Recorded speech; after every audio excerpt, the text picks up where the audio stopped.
get my sister up here. Maybe she's ready or not. 'Cause like I said, this is about. It's not about. I'm not even gonna say what it's not about. All I'm gonna say is just be mindful. Be an adult. If you can handle it, you can handle it. If you can't, then we understand. Some things is not for everybody, but I think this one is. So with that being said, let me get my little sis up here so she can do what she got to do. Get these house rules in the morning. And welcome in, everybody. Happy Friday. Hey, what up, though? What up, Doe? How we doing this morning? You doing good? How you? Hi, sis, in the comment. I'm good. I got my joint boom. I got my mic booming right here. I got my YouTube on. So we going, I'm doing, yeah. Okay, let's go. Multiple streamer. I'm trying to get some streaming on both platforms. Just, Okay. let me give you a little, just to give you a little sneak peek. See, got my little boom there. There we go. How y'all doing? Got my microphone there. So yeah, we on two different platforms, but let's get it. So, okay, let's get right into it so we can get this conversation going. Welcome in, everyone.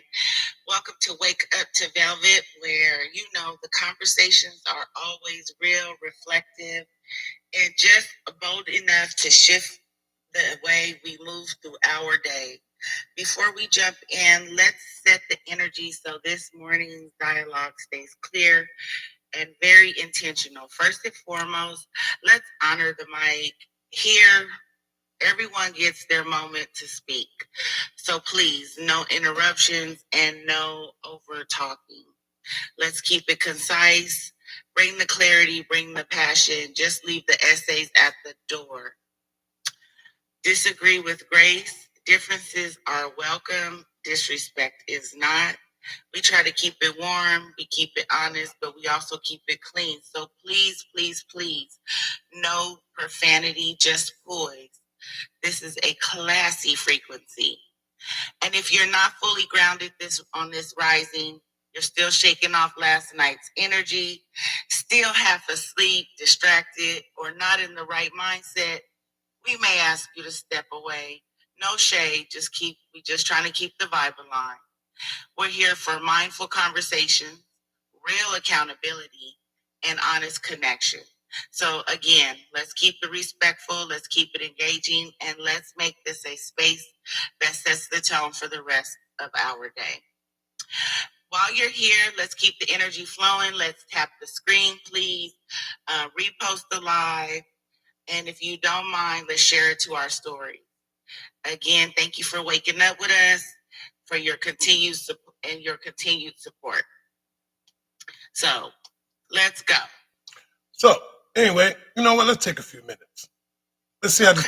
Let's take a few. Let's take a little breather real quick.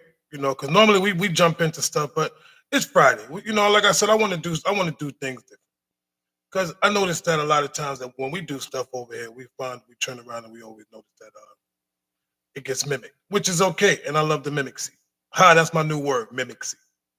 I know it don't make no sense, but anyway, I think we doing something good on this side. I love the vibe, so I just want to know how everybody's Friday. So far so good. I'm glad everybody woke up this morning, and that you guys are in good spirits, and that you are here to join us this morning. So, with that being said, how was your night last night, Lo? You good? Yeah, I'm real good. All right. And hopefully everybody else's night was good last night. We just trying to take a few minutes, try to get some more heads in here before we get started. Yes. What's up, Rain? Welcome in, love. Get it? What's up, Rain? Welcome in, love. See how that works out? Hey. Yeah, but we got a topic. We're gonna get it cracking. I just, we don't want to, because people were coming in and they were missing. So we don't want them to miss anything. We want you to get the full effect of today's live because, like I said, this might hurt a little bit, but it's supposed to hurt because these are the hard truths, and this is what we do over here. We give the hard truth, nothing but the hard truth, and some people can't deal with it, and some people can. But like we said, we're not built for everybody. We only built for those that got tough skin. So you know what? Let's Good morning, everybody. Yes, let's continue to tap the screen. Let's try to get the 5K, that we can get this thing rolling respectfully. You could play another song if you really want to get the vibe going. Oh, well, give me a song to play. And Be Safe cover, girl. Give me another song to play. Tap, tap. It's Friday. Where y'all Friday energy at? For real. 7-5, what up, my brother? So we're going to play one more song and we're going to get this thing cracking after this one. Because I'm on top of the world, baby. I don't know about y'all. This Friday, I'm feeling good. Got a good weekend coming up. 5-7 in the building. Some of y'all going to this concert this weekend. If y'all don't know what a concert's at, then that means you wasn't invited. You know it's October, London, Roxy. And the world's going crazy.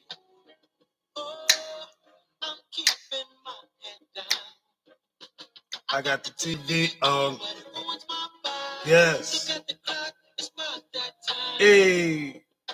Brother Ford in the building. Look, 4 Horsemen is pulling up, baby.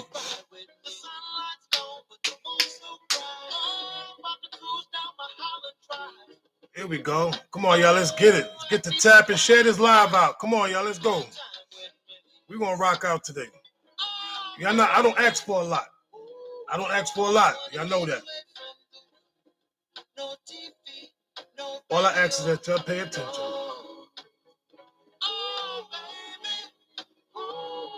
I want to get away from them. No Tuesday and the sedative. No. Hey, what you do? See, that means Alexa want me to start my live. That's what it is.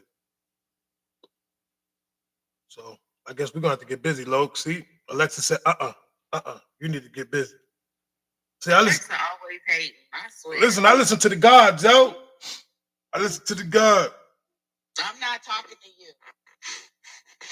Now she over here trying to start stuff in my house. You see? See, look. Yeah, Alexa B. She was like, no, you need to start. So let's get busy. Let's get that. Let's tell them what we're doing. Tell them what we're doing today. So today on this Grand Rising, we're going to touch a nerve that a lot of people pretend they don't feel. That quiet, uncomfortable tension between women, especially when a man is involved. That's right. But what happens when that other woman isn't actually the other woman? When she's just his friend, his comfort zone, maybe a part of his history, or maybe just someone who occupies space in his life that you just don't understand yet. Why do some women start competing with a bond that isn't romantic? Why do they try to befriend her, investigate her, or even warn her about a man who isn't hers? Or better yet, ours. So on this rising, we're going to peel back the layers of insecurity, misinterpretation, and the fantasy we build in our own head. Not to judge, but to name what's real, call out what's messy, and maybe expose what we don't want to admit. So grab your tea, grab your coffee, grab your honesty and your ego, because waking up to Velvet is officially in session. Let's go, bro. All right. So, y'all heard what she said. Good morning, everybody. Welcome in. So, today's topic, today's question, what we speaking on today? I'm a little nervous, and I ain't never nervous. Competing with a woman he's not even dating. Why does this happen? That is the question of the morning. Competing with a woman he's not even dating. Why does this happen? Ooh, Lo, I'm a little nervous this morning. I ain't gonna hold you. You know, I ain't never scared. But today, I don't know. So y'all know how we do it. Come on up and have some fun. I see in the building. Oh, yes. You know, I gotta get my brothers up in here. Gotta get the clan. Get the queen. If y'all would like. Oh, aha! You still on that? Oh, baby, I wanna get away from the. Every morning for a couple of months. That's the joint right there. So y'all don't gotta be nervous. Y'all can come up if you ain't never been on this live before. You want to come up and speak, by all means. The floor. Let's get it. Is there an echo?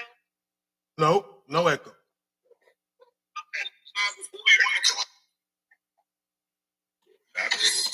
All right, so let's do this. Respectfully, everybody can please mute their mic when everybody's speaking so we don't have no background noise. No disrespect to nobody. Okay, so let's do this. Y'all know what it is. Let's talk about it. Who would like to be first? Anybody can speak.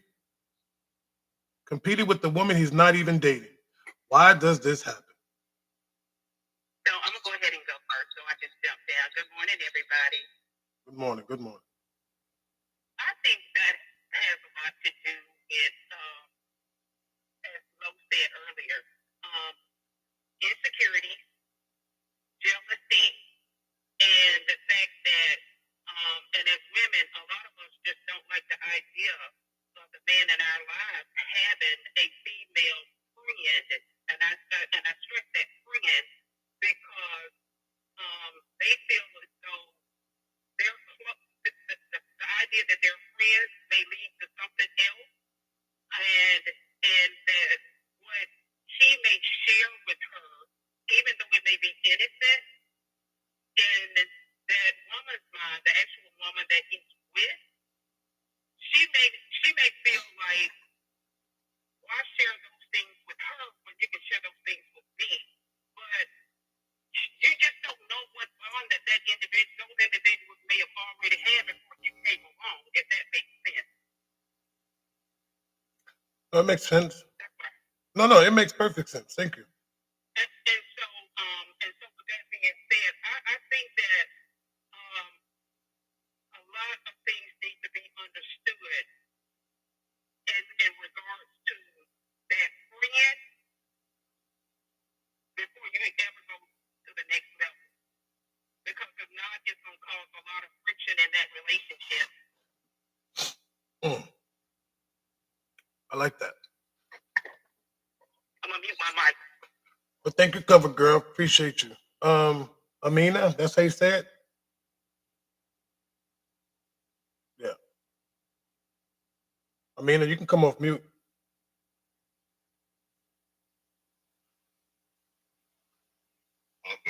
All right, go ahead. So I think the majority of this I'm gonna yield to the women, but I will say that from a man's perspective, I think it comes down to some insecurities within the woman herself, and we need to understand, what causes that. If there's something that we're doing or how we're moving that creates that insecurity in them, or if that's just some baggage that they brought with them, because it is a responsibility. And the thing is you know this, my brother, I'm speaking from experience. There's a lot of things you don't even do. You could be just being you, you know what I'm saying, and have no interest in somebody else, or it may be just a friendship. And people that are just interested in you, competing with people that they have no business even trusting. You know what I mean? So marketing territory into your stakes and claim on something that ain't even yours is something that happens as well. And so I feel like that's a form of competition as well. Like, what are we doing? Oh yeah. I like that. So who would like to be next? 7-5, Rain, Chevy G.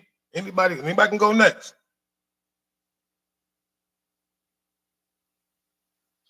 What's the discussion about? Competing with the woman he's not even dating. Why does this happen?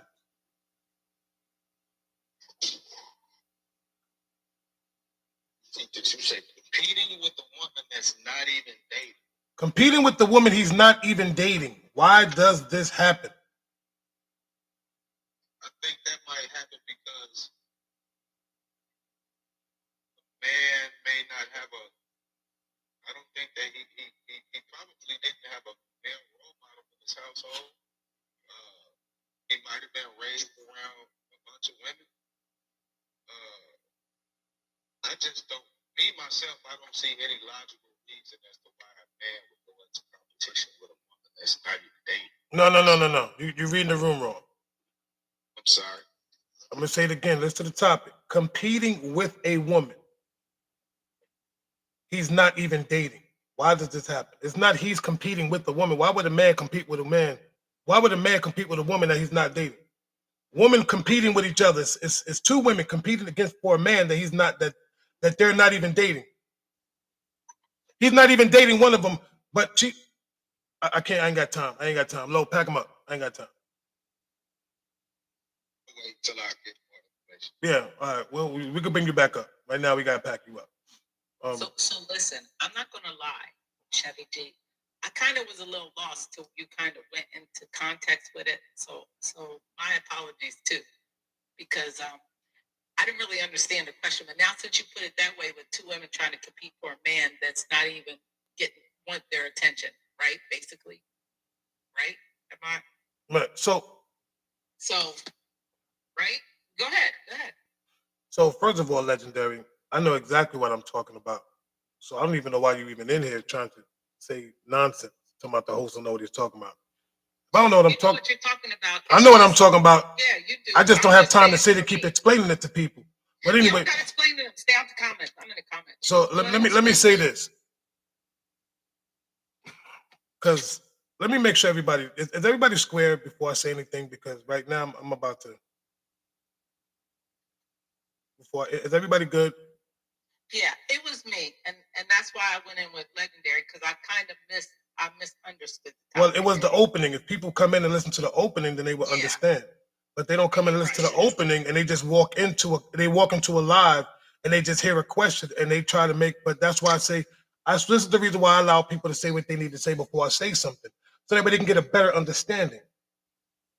And honestly, if they would have came and listened to the opening, which I will apologize, I did not listen very well. You know, I listened, but I didn't listen well. There's a such thing. So my apologies. But you see, I'm talking to you for clarity. And then when you said what you said, I got it. So if these people below can't get it, I mean, that's on them. Just keep listening. It'll click. Okay, love. Thank you. Bye. All right. So 7-5. You got anything you want to share, my brother? Yeah, my brother. I would say, and this is my perspective on it. I think part of it is societal sometimes, man. Like, and not to really make any excuses necessarily, but the way society has been functioning for a long time, it's almost as if you can't be friends with the opposite gender. So, especially if it's a certain level of, I'll say a physical, I don't want to say attraction, because you might not even be attracted, but you know how, I guess, the objective beauty standard, if a woman looks a certain way or a man looks a certain way, it's like there's no way they can be friends. There's no way they can just coexist and actually be cool. So if you got a woman already, and you got a woman that you're friends with that happens to look a certain way, it could be possible that the one that you're with, and this is just my understanding of with the question going, she could feel a way.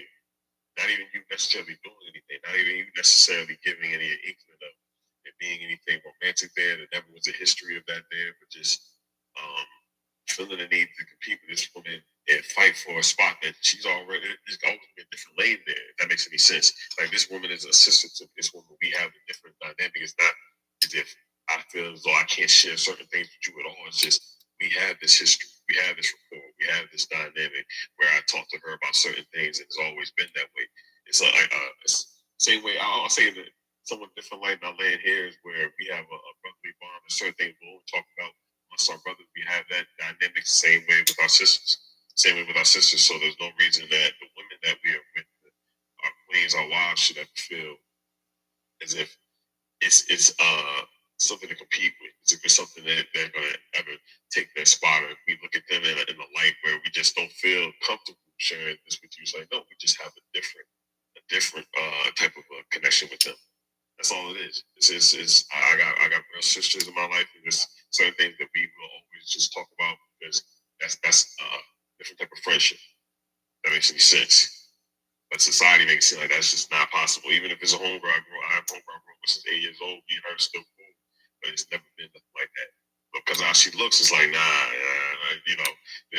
had to be something there. And then I'll never want my queen feeling no way. I don't want my wife feeling no way. Like, I told her that. It's like, it's not like that. It's never been like that. And she don't feel no way, but the world, that makes it seem like, and that, I think that weighs on them subconsciously, not even thinking about it. Sure. Well, thank you, my brother. I appreciate you, 7-5. Ooh, this is going to be a long day. Rico, you ready for me? What's up, brother Velvet? What's up, my brother? What's up, Mr. Ford and everybody on the panel?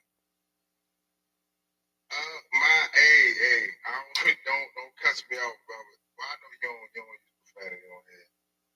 I did miss the opening, but I could kind of pick up on what's going on. I don't know. This kind, I might have to fall back and listen a little more, because I didn't think that was really a thing. Even if you're with the woman, like competing with a woman, like I don't really understand what men do that. So I got to get a little more clarity on it. Okay, I'll give y'all some clarity as soon as I get a chance to speak. I give everybody some clarity so they can fully understand. Yeah, because I don't want to be disrespectful. No. You good, brother. You good. No, you good. I got you. Once I get the clarity, then y'all understand it. Then people be like, "Oh, we get it now." Okay. So with that being said, first of all, welcome in, Unc. What's good, people? Greetings. Good Morning. Friday. The horsemen are in the building. So, Chevy G, are you ready, or you want me to say what I gotta say? Then y'all can get a better idea. Or maybe I'm just gonna say what I need to say real quick. So let me go this. Competing with the woman he's not even dating. Why does this happen? So when I say competing with a woman, I am talking about two women that are competing against a man that he's not even dating, neither one of them. He's not even dating the one woman, but yet the other woman is in competition with her for no apparent reason whatsoever. Why are these women competing for a man that does not even want neither one of them? And if this man confides in one woman and be like, this is my safe space, the type of woman that I can have a conversation with, the one that I can turn to as a confidant when I need to be talked to or when I need a shoulder to lean on, but yet the other woman feels as though she is entitled to question the other woman about, well, are you guys doing whatever X, Y, and Z? So my thing is, why do women have to compete over a man that's not even yours? He doesn't want neither one. He's not looking at you he's not looking at you romantically, but yet the other woman is looking at that man very romantically and yet still trying to figure out what it is. Why does he have to lean on you? What is it about you that he likes so much? Well, maybe you should ask your question, what am I not doing as a woman? Maybe he's not attracted to you because the way that you're moving. Maybe this man just sees something in this other woman and he's like, you know what? I feel comfortable talking to this sister. I'm good with talking to this one sister. But see, here's the thing. But then when you got women that try to come on to men, that calls themselves so-called flirting or try to come on to you or and be taught and just doing the nonsense, like, and then find out that this other woman is actually cool. She wants to turn around now. She wants to pick up the phone. She wants to start DMing. She wants to start texting. She wants to start questioning that woman instead of questioning her own integrity and asking herself, why am I so thirst over this man? But why do I have to go to this woman and feel like I'm in competition with someone? And then also have to have the woman to tell the other woman, like, listen, I'm not even dating this man. We're just cool. But at the end of the day, why do you as a woman have to tell this woman, regardless of what you are doing? It is none of her business. Simple as that. That is my take today. Why do your woman want to be? Why do y'all want to compete over a man he's not even dating neither one of y'all? He's not looking at you in a romantic thing, because most of the time, as a man, if we want somebody, we definitely going we damn near going to pursue that one. If we want her, we're going to pursue her. But if you are a thirst bucket, and you one of them thirsty chicks, and you want to just automatically, well, you know what? I'm a shoot my shot. Is it your job as a woman to shoot your shot to a man? Last I checked, men shoot their shots. Women ain't supposed to be shooting their shots because no man truly, a real man, let me not even say a real man, a masculine man does not want a woman to shoot any shots. Because if you shoot in your shot, guess what? You are desperate, you are easy, and we're not going to treat you the same way that we would treat a woman that we are hunting for. Bottom line. Bottom line. So I land there. Now it's an open mic. Now y'all got the gist of what we are speaking on this morning. Okay. I think I got it down pat after you explained it to me. And I only got two things that popped up in my head as far as that situation goes, as far as a woman competing with another woman that for a man that's not even dating them. I think that women do it for social status and bragging rights. And I don't think it's any more than that. I think they just like to have something to brag to their friends about or have a story to tell. I think that's it. That's all. I take that. Oh, you got anything you want to share? Because I know you about to put some work in this morning.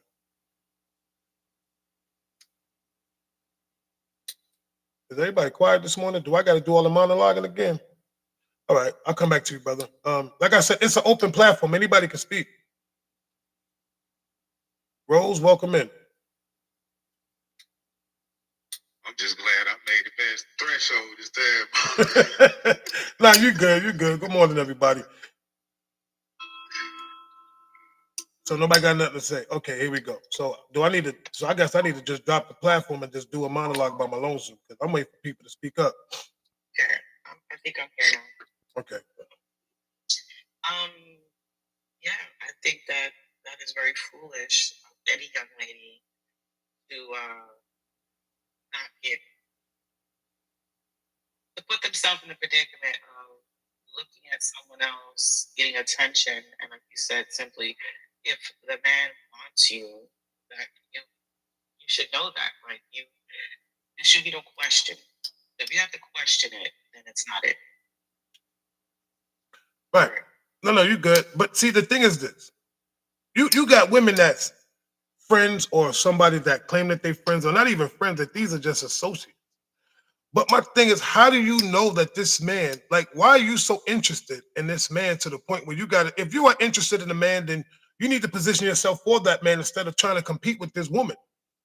Like, you know what I'm saying? Sure. For sure. And that's the part that tickles me with some of these women, that they want to compete against each other over a man that's not even looking at either one of them that way. Well, that's an insecurity part on the female and trying to live up to someone else's standards. If you know yourself well enough, you ain't gonna worry about another female. You'll be worried about yourself and worried about what you about and what you need to be doing. I've actually seen women compete with other women and don't even want the man. They just want to. They can get the man, and after it's done and over with, it's just for a social something that they can brag about to their friends. Like I've seen them actually not be interested in the man that they was competing for, and they do a whole lot of competing just to have some type of control over who he's with after all the competition is done. And I think it's very low IQ, and I think that a lot of women should be aware of that when there's other women in their vicinity. I understand why my mom used to be like, I don't allow women around me, and I kind of understand why she used to say stuff like that. No, I get it. And I don't even think it's low IQ; it's low vibration, because it's very high IQ on how in the manner in which they used it and how they used to manipulate that situation. So it's actually a low vibration rather than low IQ. It's very smart. It's very calculated. You know what I mean? And so you just got to be mindful of that, because you just never know what the conversation that people are having and how people are competing for your attention as a man that you have no idea. Yes, this is true. No, and they try to move, and you're right. They try to move very calculated. They also try to move how men move. To be honest, and then and the funny part is they only want to try to get information from the other woman just to see where she's at. And sometimes it's to the point where they don't even know this woman, but they just pick up on, oh, so are you talking to such and such? So what are your thoughts on this man? And sometimes some of y'all women give away all the tea on the reason why you were speaking with such men. Well, the reason I'm with this man is this. Nah, it's none of your business why I'm talking to this man. It is none of your business. And I would say men do it, but we do it strategically because we watch and we observe, but we would never go ask another dude like, yo, what's up with you? Well, most of the time we'd be like, yo, what's up with you and old girl? Or y'all kicking it? All right, and we'll slide off. But because some of these women see a man that is highly attractive and they feel like they have to get him, but they just get upset the fact that he's just cool with it. Like, what's wrong with this man being cool with this other woman? If you feel like you want to be with such man, or you think that this man will want you, because if the man wanted you, trust me, he will pursue you. Bottom line. But because you put yourself out there, that is like one of the most unattractive things for a woman to actually ever do. And it's the reason why some of y'all don't get chosen. Because you're too busy trying to be seen already and shooting your shot like that. All that man, you know what it runs through a man's mind when a woman goes and be like, oh, this, that, and the third. Oh yeah, I'm gonna slay this real quick because she's already on me. She's already riding me, so I'm gonna knock this down. She ain't even worth being a wife. She's just worth a good time. It's like since that level of communicating with somebody just to find out things that you want to know, like that level of high intensity. Do you think that could potentially turn into a dangerous situation for me? What do you mean? You lost me a little bit. What I'm trying to ask is, okay, you got two women that's competing for that one man. Do you think that could turn potentially dangerous, even though he ain't dating neither one? Well, here's the thing. One of them is not competing. The other one is trying to compete with a woman that's not even competing against her. That's the problem. You have women competing against one woman is competing against another woman who, and that other woman is already playing her position. This other woman is playing her position. She's chilling. But you got this other woman that is competing against her for no apparent reason whatsoever. That's the problem. But I noticed that it's a lot of men up on here, but none of these women want to come up here and speak on this situation, which tells me a lot of these women are out here competing. Let me answer that question. Yes, absolutely. It can get dangerous for the man, depending on how those individuals are moving and how calculated they're trying to be. Absolutely, yes. So as men, we need to be mindful of how people are moving and the women around us that are moving, because you can have a really good connection with a really good person that's a really good friend. Someone may try to start competing with that and start trying to sabotage those types of friendships and relationships that you've already built. But absolutely, it can get dangerous depending on how diabolical people want to move. So in layman terms, here's the question. So when do we start accepting dysfunction over function? You don't. But people did. People out here are more into dysfunctional things than there are functional. We accept we have accepted dysfunction so much in our relationships and in our walk of life with the people that we choose, with the people that we are still with.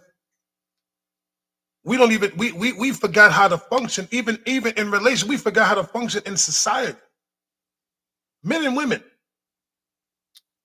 We sat here and accepted all of this, the dysfunction of a man or a woman, the way that they have treated us, or the way that we have allowed them to treat us. So that is dysfunctional within yourself. And then you forget how to function, and then you go to that part where, guess what? I gotta go heal now. I gotta get into my healing stage because this is what happens. But go ahead, Rose, you good, sister. I didn't mean to cut you off. No, I'm isn't it? I mean, it is the truth, though. I mean, I don't think that in a marriage, that whole friendship stuff. I mean, I guess from childhood, if you guys were friends and you don't see that there's a problem, but when you guys eventually get married, like that whole thing needs to not be such a thing, and there should never be a competition, never. So Because if there is, then that isn't truly your friend. That isn't somebody that's really, great to be around. Because what are you competing with me for? We should be on the same level or seeing the same things eye to eye. This topic in my mind going like, how do I got another question? Okay, you got two women that's in competition with each other for the same man, right? How should a man conduct himself in that situation if he doesn't want to offend either one of them and he just wants to stay? well, at the end of the day, then he needs to just stay neutral. If you have two women competing against one man, then that man needs to truly let both of them women know that he is not interested in neither one of them. That's it. That's all he has to do. He doesn't have to sit. But see, sometimes, and I gotta say that sometimes, and these men, these adult boys, they like that. They like because they want to feel wanted. And it's the thing of, guess what?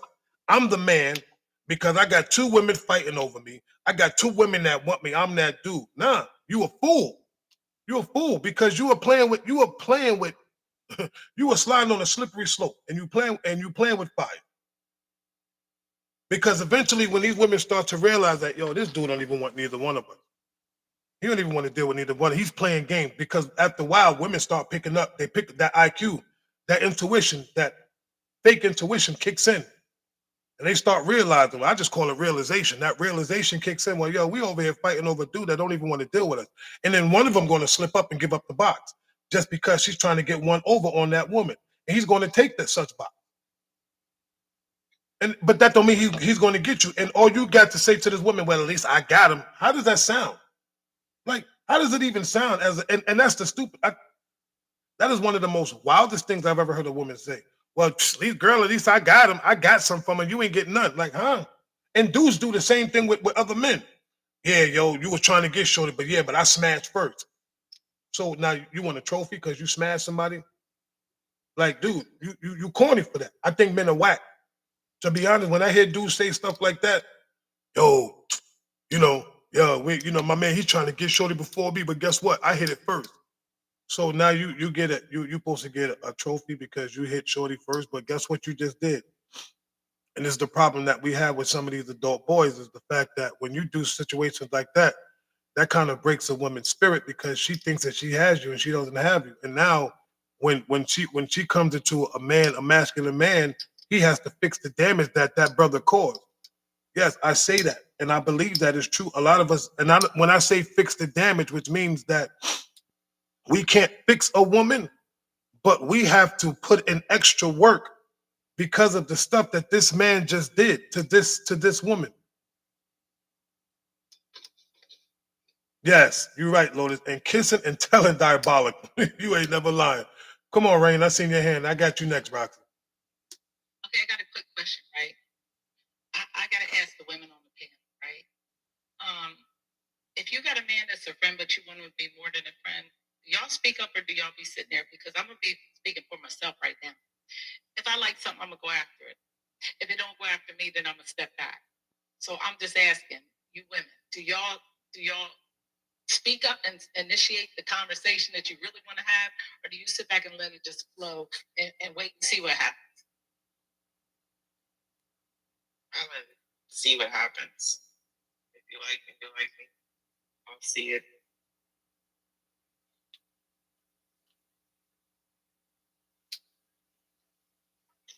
Good morning. Good morning to the panel. Good morning, y'all. What's up, Rox?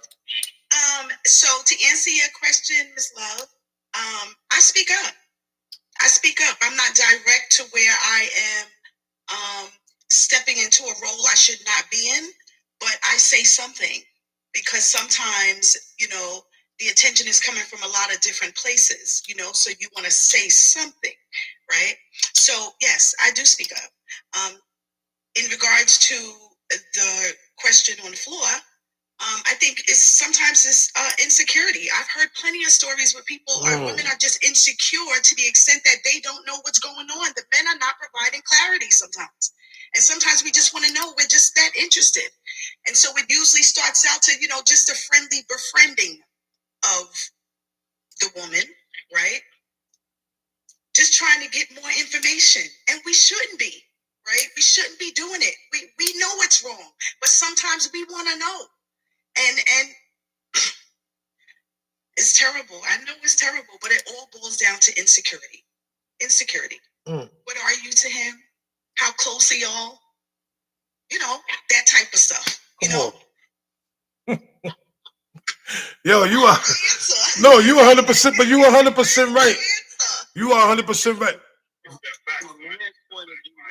Hold on, Chevy. Hold on, Chevy. Gad Floyd, what was you saying, brother? I said it's that fact finding where you're trying to slow walk.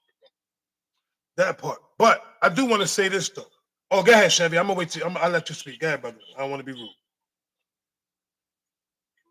To touch on what she was saying, like sometimes the man just don't know who he wanted, who he's interested in, and I mean, it's just it's human nature. Sometimes you can't make a choice.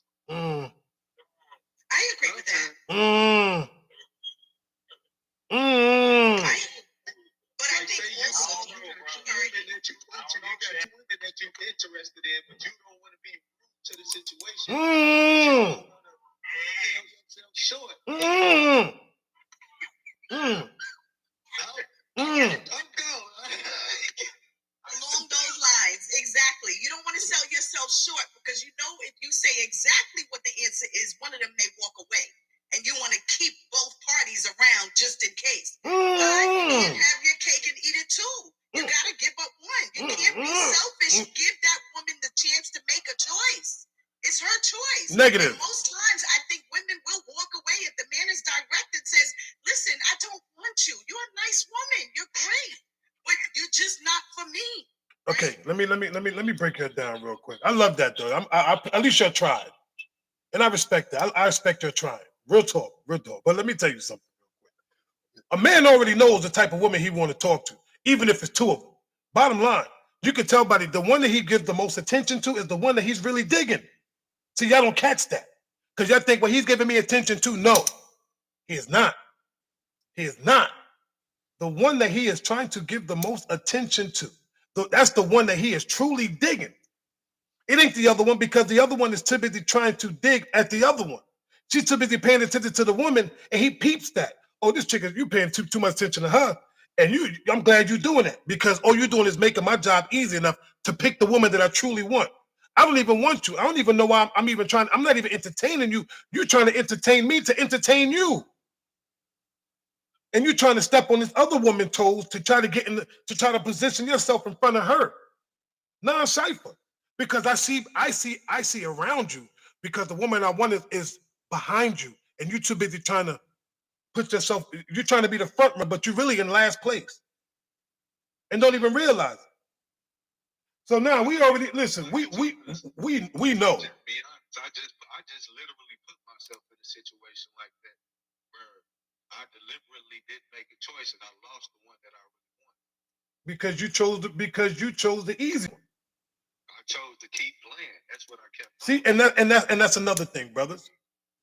Men got to stop playing in these women's faces. Man. If you like a woman, just listen. At this point, and at certain, especially if you at a certain age, ain't no need for you to be sitting there trying to play games and while you know I'm undecisive. Man, you know what you want. As a man, you know exactly what you want. Stop it. If you don't want to be in a relationship, you need to let this woman know I'm not trying to be in a relationship. Bottom line, if you're trying to smash, you need to let these women know, look, I'm only here for games. I'm here for fun. If you bout that life, you bout that life. That's it. We have to start, and I got to be real. I'm not up here simping. I'm just keeping it real. We have to start keeping it real and giving these women the opportunity to make their choices just as much as we want to make ours.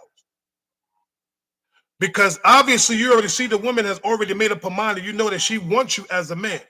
She wants you. She's throwing herself at you.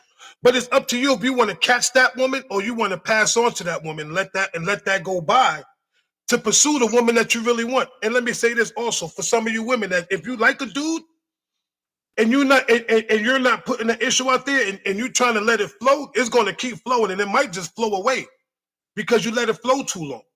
And then when somebody actually steps in there, he starts to find interest in you. Because here's the thing I want to let y'all know. If you're sitting there and you waiting for this thing to just flow, sometimes we will talk to you and we will lose interest because we like, yo, is this woman digging me or what? Like, how do we know that if you're not putting it out there? You got to give us some kind of hint, some kind of instant, just let us know a little something that, yo, I like you. So that way we know how to move. But if you just want to, I'm just going to let it ride and see what happens. Guess what's going to happen? He's going to ride right past you. And there's going to be another woman that's going to be in that same zone that you are in. And she's going to say something. And she's going to insinuate, yes, I'm feeling you somewhat. It's going to something. It doesn't matter if I approached you, Nikki. It doesn't matter if come on up. If I approach you as a man and you do not show me any interest, or you're not even trying to pique the interest that if I approach you and you like me, but you're not giving me the feel, you just want it to flow. Listen, women, I'm gonna get bored. I'm gonna get tired. Because how much, like, listen, it's like, yo, what's up? Because it's gonna get to a point where this man is gonna say this one thing. So what we doing here? What are we doing? You get what I'm saying? Then it's the one who stayed. Yeah, because it's like, what are we doing? Are we talking? Am I courting you? Like what are we doing? Because obviously you ain't giving me no signs or any indication that you want to rock with your boy. Or you doing it, well, I just want to see where this goes. What do you mean you want to see where what goes? You gotta know when to fold. But my thing is, I want to know where they see. I want to see where this goes. Who are you telling that to? Are you telling that to yourself? Well, I want to see where this goes with this man. Are you telling your friends, or are you telling that man? Well, let's just see where this goes. Let's see how far this can go. Because when some of us dudes hear that, it ain't gonna go that far. I'm not saying every man, but some men, it ain't gonna go but so far. But welcome in, Nikki. Come on, Unc. You got anything you want to share? Then I'm gonna go to Sister Nick.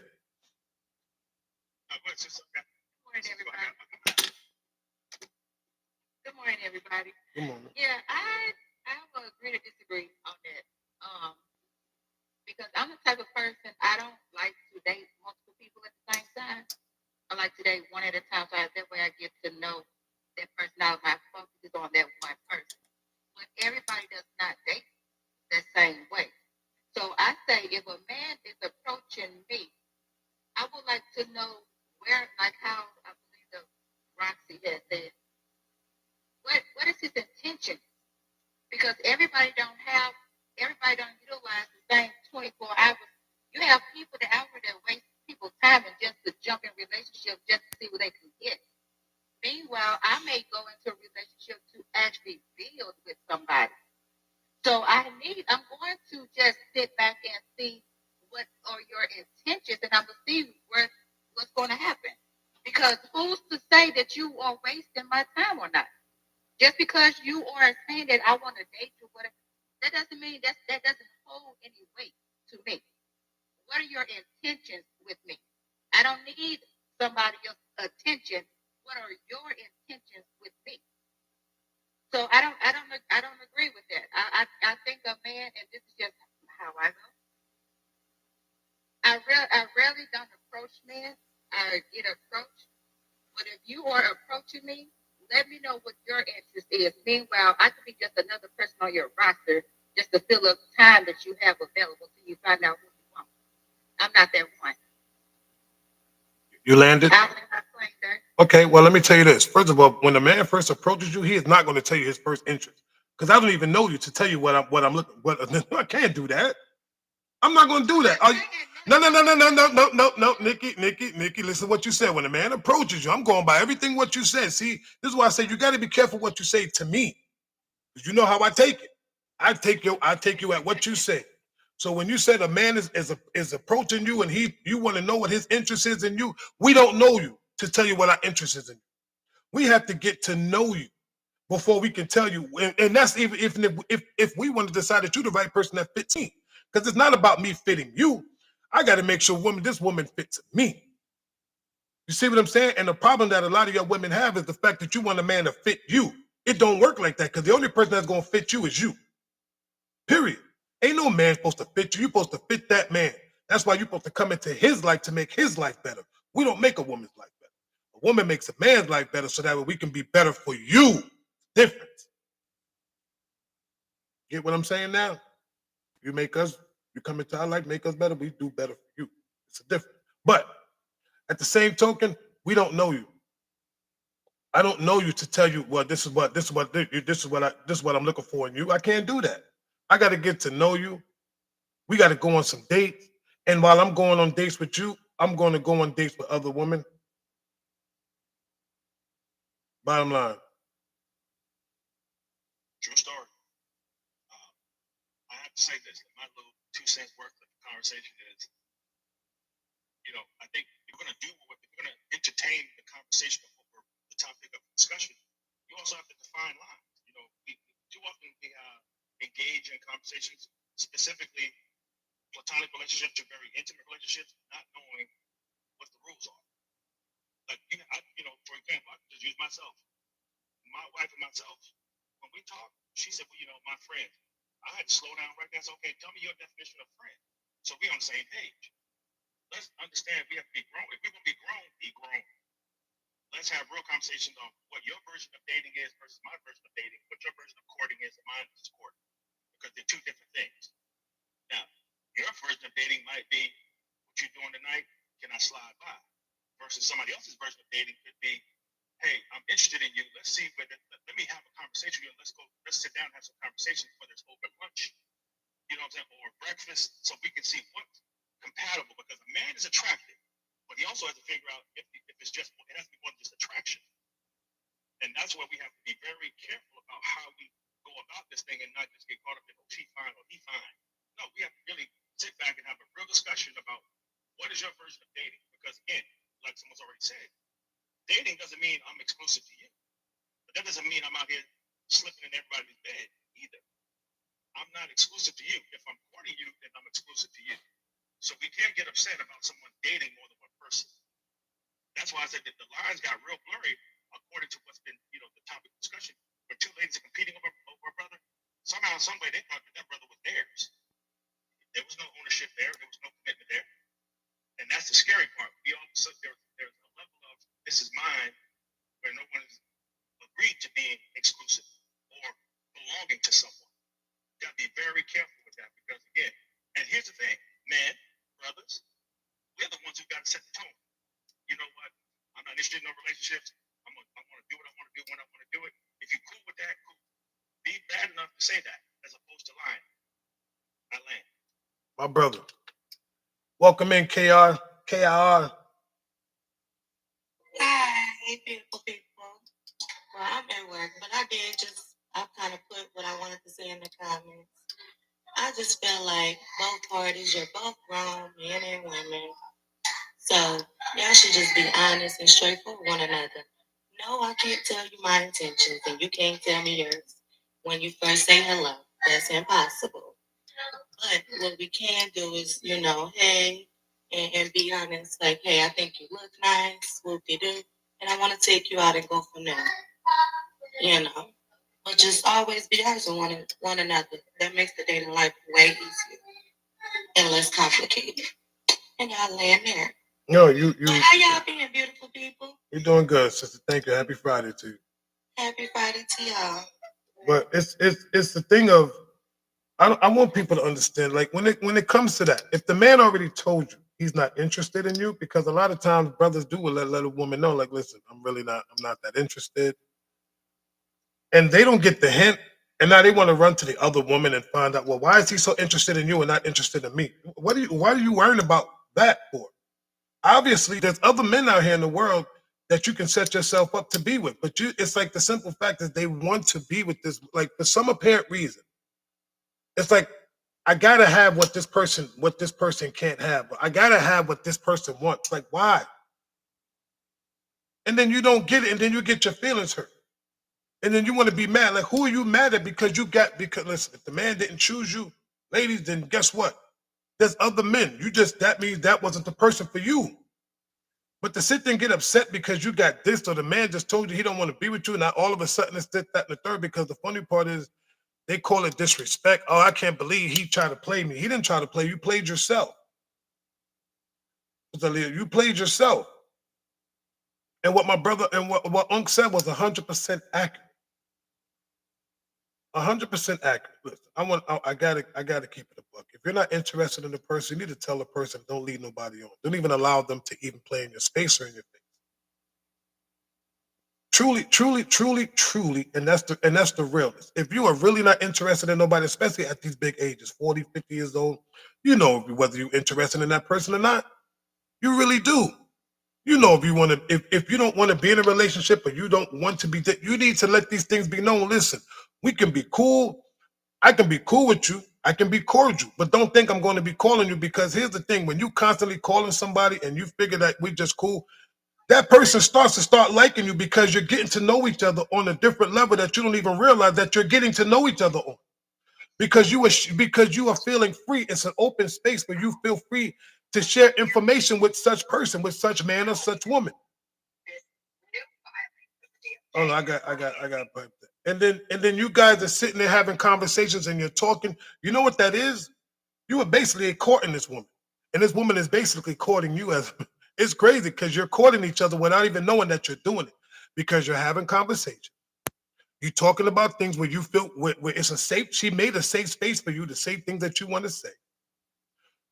Yeah, you say but it's a form of courting. You gotta understand. Courting is getting to know someone, being able to have conversations, the uncomfortable conversations, and to be able to just talk and just have basic conversation. Y'all don't see it the way I see it. And it's different when you have a man and a woman that are just sitting there. Because here's the thing: if I'm calling you and I'm calling you and you're calling me, obviously there is some sort of attraction. I feel comfortable calling this woman because I like the sound of her voice. It's soothing. I feel comfortable calling this woman because she makes me feel comfortable. She gives me a safe space where I can actually be me and say the things that I need to say without being questioned or without being judged. And she's going to give me feedback, but the feedback she's giving to me is positive, so which means that woman is pouring into me. Without even realize she's pouring into me. And plus, when I get off the phone, I get this different vibration from this woman like, Dad, I just had a good conversation with her. I feel good. Man, I can't wait to talk to her again. Well, now you find yourself start calling her more than you call your boys, more than you call anybody else, even more than you call your mother. Don't even realize it. But guess what you guys are doing? You are courting each other without even realizing. Without even realizing. Because you both are comfortable with speaking with each other. And it's even to the point where it's like, you know what? I want to call him. I want to check up on him. I want to check up on her. These things happen. It happens. And there's nothing wrong with it. But my thing is this: if there's nothing wrong with it and you see it's happening, what is the purpose of listen? I like you. I like what we have going on. Let's continue doing what we're doing right now. There's nothing wrong with that. There's nothing wrong with it. I have to agree. It's that's a part of what I was what I'm trying to say is that we have to understand that when you're doing men, if we're talking about us, we say men don't talk a lot and we don't express ourselves a lot. You have to find it very interesting that a man will say, if a man says to you, I've never told nobody something like this, it's a big deal. And you have to pay attention to that because he felt comfortable enough, even if it's a short period of time, to express some things or tell you some things that are near and dear to him. That's his way.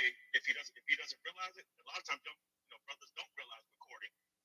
Because yes, it is true. Courting, you should be courting with the intent of marrying. But here's the thing: what if you don't know the rules of engagement? What if you don't understand your courting? That's the thing, and that's why we have these kind of conversations so that we at least understand what's the difference between dating, what's the difference between dating, courting, and or just having a situation. That's what's important, is that we have to understand what does it really mean.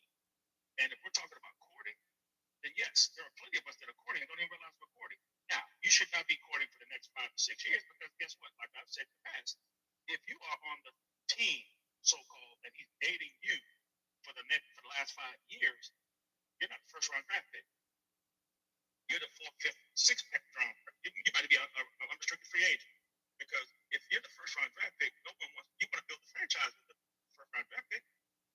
You have to understand that, and that's a knock on him and you because number one, he wasn't being mature enough to tell you went the first round draft pick, and you didn't see that you went the first round draft pick. We built the team around the first round draft pick. We do. Then you add the ancillary things to it, and that's what's important. We have to understand that you can be courting someone and not even realize why, but you didn't know what courting meant because courting is an old school term. Very few people know what courting means. I had to learn what courting meant. Somebody had to school me, and I was like, "Oh, yeah, I want to do that." And if I don't want to do that, I will let the person know. Because as they say, I'm one of the real men. I'm going to tell you, I ain't trying to date nobody exclusively. I've said that in my past. But you have to grow up and be man enough to say, if you bad enough to be out here with all these women, be bad enough to tell the truth too. That's it. Because here's the thing, right? You have a man. You have a man that will have. It's like some of us, some men, right? I ain't gonna say all men. Some men have a stable. Y'all know what I mean by stable. And it be that new woman that comes that walks into his life, that he feels so comfortable that guess what? It's to the point where you don't even deal with the stable no more. The stable starts falling off because that woman has piqued your interest. She has given you everything. She has spoken to you in a manner that no woman has ever spoken to you before. Made you feel as though you was the king of the castle, king of the world. And you like, yo, it's just something about short. And this is what you're telling yourself, and which is cool because a lot of times I say this. A lot of us need to keep our feelings and if we like somebody, whatever, to ourselves. It's never good to display that you like someone because you never know who's watching. And you never know who's trying to compete with you for such person, man or woman. And a lot of times we too busy, oh, you know what? Yeah, I like her, this, that. And you can't say that as a brother because guess what? There's another man out there competing for that same woman that you like, but he doesn't know how to move. But now you gave him an open door because he realized, guess what? Oh, you like her. And same thing with women. But see, women would try to do strategically things. Women would try to get some information out of you. A woman will reach out to another woman and just try to find out what type of information she can get from you. And then want to use it against you. And want to insert herself even more than the way that she. Hey, Velvet, let me add a little, add something to that as well. Sometimes you create the competition by telling your business. People might not even be thinking twice about that individual. Now they know that you're interested, and now they, you don't know how many people are competing with you. Like, we don't even know our own greatness. We don't recognize it. We don't know how many people want to be in our position or are envy of us. And a lot of those people are right next to us on a daily basis. So I always say build in silence. You never need to let anybody know what's going on. Or, my bad, you can let somebody know what's going on without letting them know who is going on with. Right. So at the end of the day, be careful because the people that are competing with you are closer than you think. Trust me. You might want to say that again for some of those way in the back, but please, because they didn't hear that whole thing. That went over their head, bro. Because that was fire. That right there. How do you create the competition? Come on, man. Please break that down. Yeah. How do you create competition if it ain't a game? That's what I'm trying to understand, right? I'm asking you that. How do you create competition if it's not a game? Everybody ain't playing the game. It's only one player. Exactly, but that doesn't mean there's no competition. See, you don't have to compete with somebody for them to be competing with you. You know what I'm saying? What I'm saying is that is you don't have to play the game, right? Mm-hmm. You don't even have to engage in it. That doesn't mean that people aren't engaging in it with you, even without you even knowing. That's why it's important to protect what you're building, because people will try to position themselves, and maybe not even understood, and maybe not even really interested in the individual until you said, told somebody that you was interested. Next thing you know, boom, now they're interested. You're trying to figure out how they can get their attention. Not a game that you may be playing yourself. It may be a game that somebody else is playing. The competition isn't necessarily coming from you. It may be coming from the person that you divulge some information to. That now it's like, okay, let me try to get up in here. And you know what the sad part about it is? It'd be it'd be the one time you just reach out. The one time, and here's some of the things that I'm going to say this. A lot of times us men will reach out to one woman just one time and she takes it as, oh, he likes me. All I did was just reach out and ask you a question. Like, you know what I'm saying? Like make it make sense. I reached out to you just like, you know what? Listen, I seen you did this. Come on, I seen how you was moving this. I got a question to ask you. And guess what? All of a sudden, oh, he asked me a question. He likes me. No, I don't. I just had a question for you, period. You just took it that way. And now you're running with it. And now all of a sudden you're all up in my DMs and all this other stuff. Like, come on, really? Why did it have to go that far? And then you realize that there's other women around that he's cool with, and now you want to be in your feelings because, I got to reach out to this sister to find out what's going on with them. Why? Because if that's the case, you're going to be reaching out to a lot of women. And who's to say that this such person haven't even done that? Every woman that you encounter, every woman that you speak to, she got to, I got to find out, I got to find out. Like, that's crazy. That's delusional. That's dysfunctional. That is a dysfunctional woman. Bottom line. I hear that. What's up? Welcome in. And then I'm going to go to plane. Good morning, panel. Morning, Bella. How you doing, sir? I'm good, my brother. I just wanted to add, as far as competition, is that if you ever notice that, like, let's say you're single by yourself, once you get into a relationship, all of a sudden everybody comes out. You know, I think that in a capitalistic society, competition is what is bred and inherent in that system. So just because you yourself might not be playing the competition or be actually thinking that it's a game, is something that people are playing it, other people might just want your position, and that's where the competition comes from. Other people wanting your position. So that's I agree with you when you said that courting starts from just attention being placed on somebody else. Now there's levels to courting, I think, because it depends on where you see that person going to be in your life, and everybody makes an assessment initially. It's just a matter of execution of whether it actually happens or not. So that's real that. No, I love that. See, somebody asking the question, what age? First of all, age doesn't really make a difference because you got some of these older women, 40s and 50 years old, still trying to act like they're 25 and 26. Let's keep it real. If you wouldn't want to talk about age, you still got grown men and women walking around here at these big ages, still trying to perform and still trying to be like they was back in their 25 and 26-year-old life in their bodies. And you not. You can tell because when you get on the dance floor, you twist that hip a little bit. You try to do that one little move in the room that you used to do when you was younger. Yeah. You should listen. I'm gonna tell you, you know how old when you look at your dresser, you got 5 or 6 medicine bottles on that joint, 5 or 6 prescription bottles on your dresser. You old. You at that peak where you gotta stop popping pills. We listen, even when you got grown women doing this stuff, and there are grown women out here playing these childish games and saying all this asinine stuff, it's crazy work. It's like, yo, you a grown woman. Obviously, if you at this big age and you ain't with nobody, then guess what? Nobody wanted your behind because it's something about you. I'm telling the truth. I'm not even gonna sit here and sugarcoat nothing. It ain't about, oh, I can't find my person. Yeah, you can't find your person because the person ain't finding you. You too busy looking. So the more you keep trying to insert yourselves in other men's DMs and all these lives and all this other stuff, you ain't nobody gonna want you. You are easy for the picking. I'm not sorry. You have made yourself so easy, so accessible. No man wants a woman that accessible. Period. Until y'all learn this, they're going to continue to say, oh, I'm single by choice. No, you are single. You are not single by choice. You are single because you are not the chosen one, because you are continuously putting yourself in positions for men to find you, for men to see you, and we don't want to see you. We want to find your behind. Plain. Come on, sister. I think what you just said, I think the key is self-love. Period.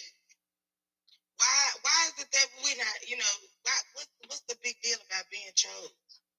But why do we have to get in a relationship to build? Why not build and live your life? Like, these are things, is people waiting on living their lives until they find somebody? Is it that big of a deal? So I'm gonna say this. It's not that you finding somebody. It's the person to be found. Why do you think God made men and women? To be together. Because that's a companion. We need a companion, not a dog, not a cat, not a fish, not a turtle. You need human companions, someone that you can actually, when you go home at night, that you can have a conversation with instead of talking to yourself or talking to one of your girlfriends on the phone who already got a man and now she got to hang up on you. And a lot of times, the sad part about it is some of these women would keep calling their girlfriend so much, and their girlfriend's like, "Look, girl, you got to get you a man because we can't be talking like this." And the same things with dudes. Like, yo, bro, look, I ain't gonna keep talking to you like this, man. I gotta go chill with my woman. And then they want to stay on the phone. Like, listen, you ain't gonna keep me on the phone for no hours, knowing that I got a whole woman I can go talk to.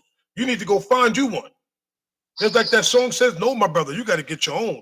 Yeah.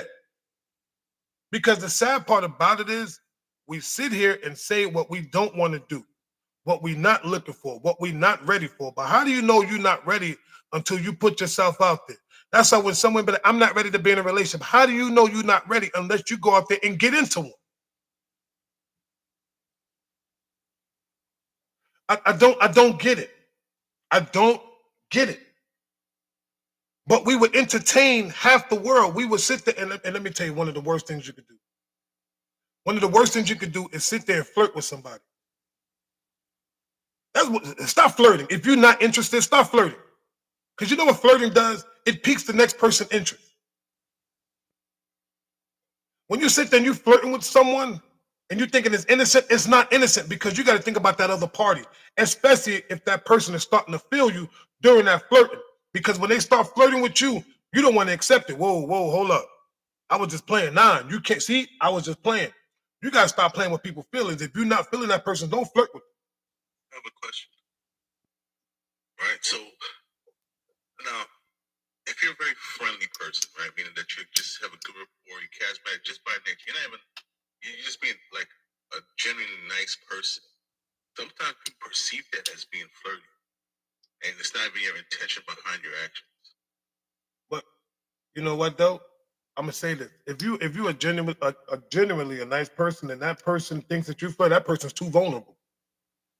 That person is in a vulnerable state where everything that a man says, even if this man is friendly, he's just cool like that.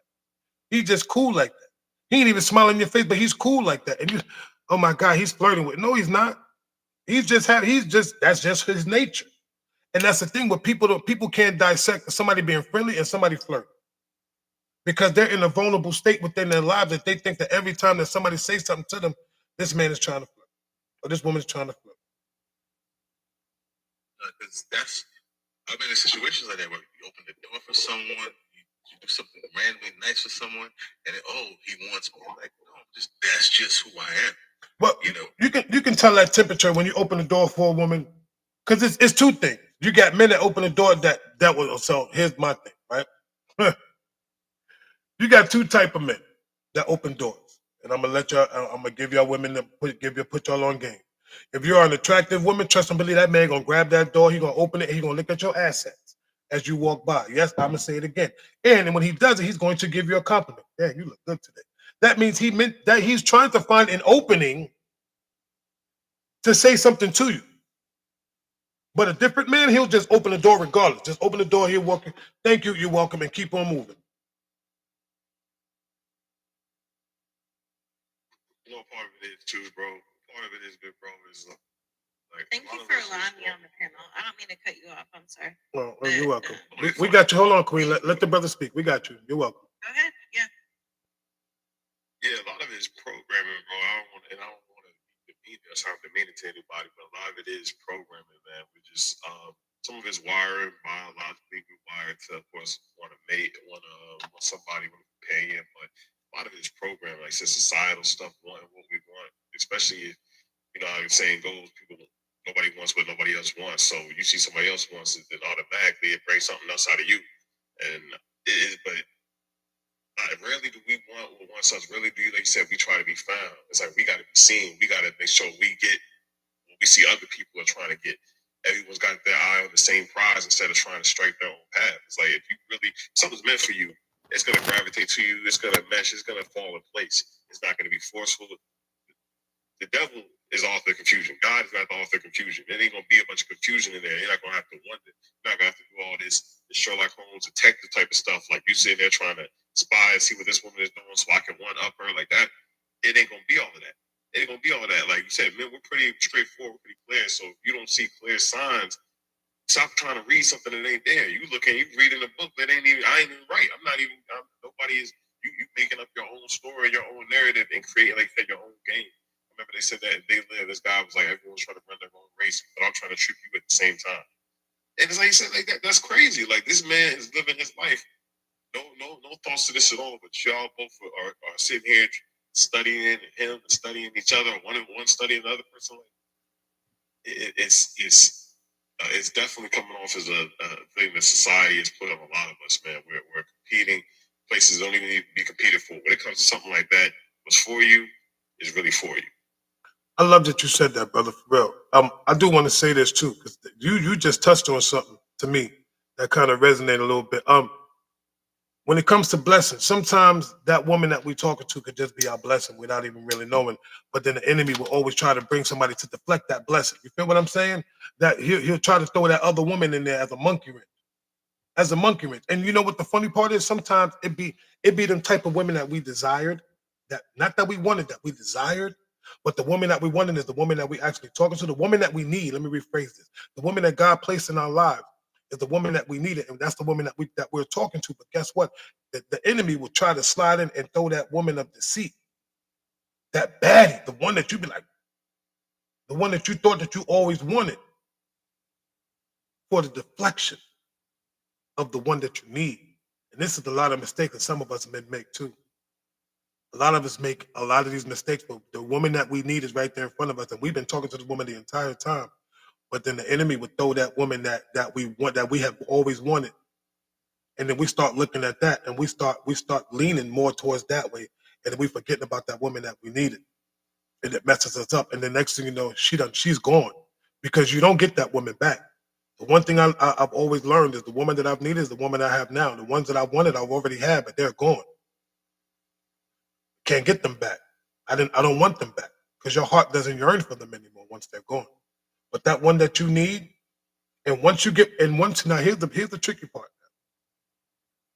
Once you get with the one that you wanted and she's no longer available and she makes herself inaccessible to you now your heart is yearning like that. You go back to that, but that woman I was talking to before, I should have stayed with that. Why didn't I stay with her? And guess what?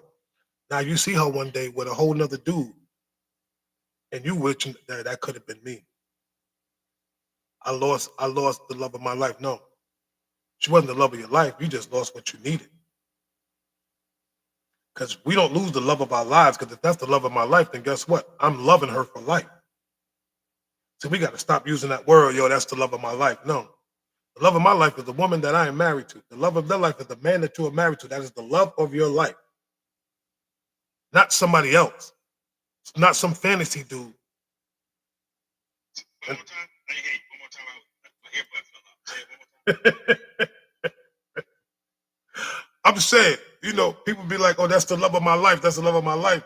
The love of your life is the person that you truly choose to marry. That is the love of your life. The one that you chose to marry, who has, you share the last name, you share the same home, you have children, this, that, and the third. That is the love of your life, not some fictional person, not some dude that's not with you, and not some woman that's not with you. That's the love of my life right there, man. Really? So then why you ain't with her? Why you loving a whole nother woman if that's the love of your life over there? Make it make sense. But we say things because it sounds comfortable to us, and we like how it feels when we say it. I would say a few things on that. A lot of people don't know what what they need for themselves. They know what they don't want, but they don't know what they need for themselves. Number one.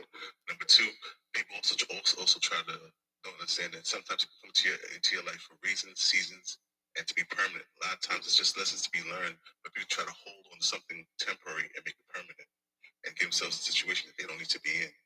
And also, it's like if you don't really know yourself, you never know you're gonna know what you really need. So a lot of times, like they said, a lot of things starts from yourself, understanding what makes you you and what makes you prosper. And last thing, sometimes you even know you miss out on a lot of blessings because your wants taint your vision, and you don't know what's in front of you until you realize it's too late. Your wants destroy you. They destroy your inner you because you want it so bad that you can't get it and you can't have it, and that's what messes people up.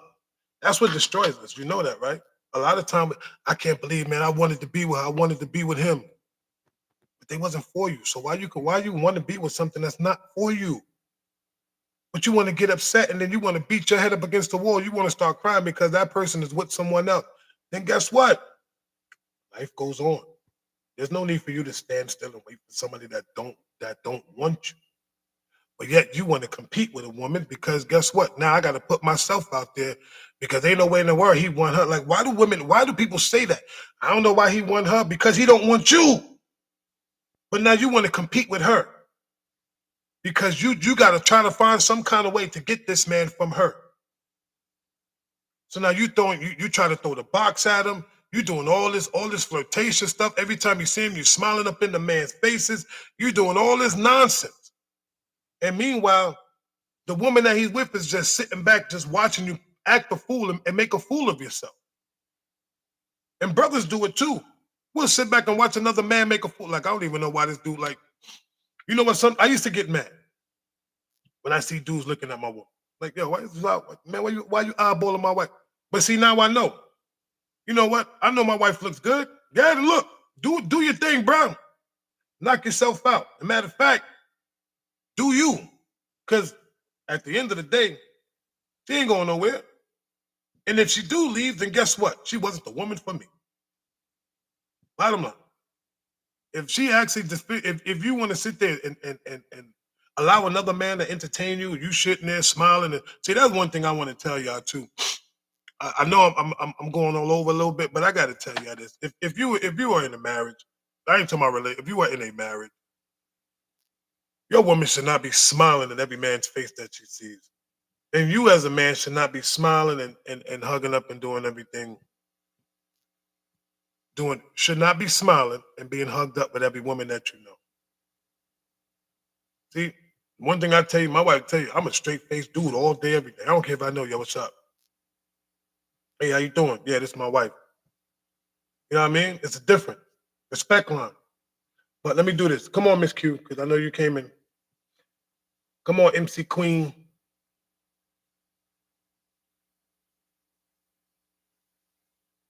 You got the floor, Queen. You wanted to speak? There we go.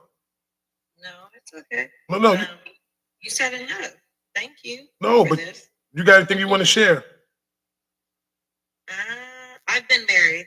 I'm recently divorced. When it comes to the perspective of, I guess, like, okay, let me let somebody else speak first, and then I will, because I don't give my journey out here, like, on TikTok.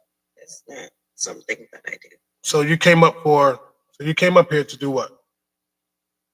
To hear your commentary. You're on my FYP, so I wanted to hear your commentary, but I don't have to be on the panel. Oh, okay, respectfully. All right, I appreciate that. Thank you. I'm glad I came up on your FYP.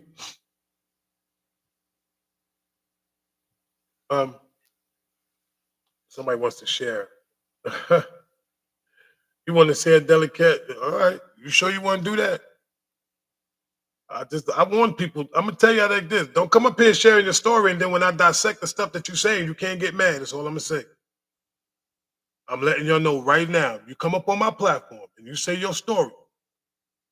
I have every right, and people. I'm just giving y'all a warning. I have every single right to say what I need to say about your situation if you are coming up here to present your situation and your life story. I have every right to say what I need to say.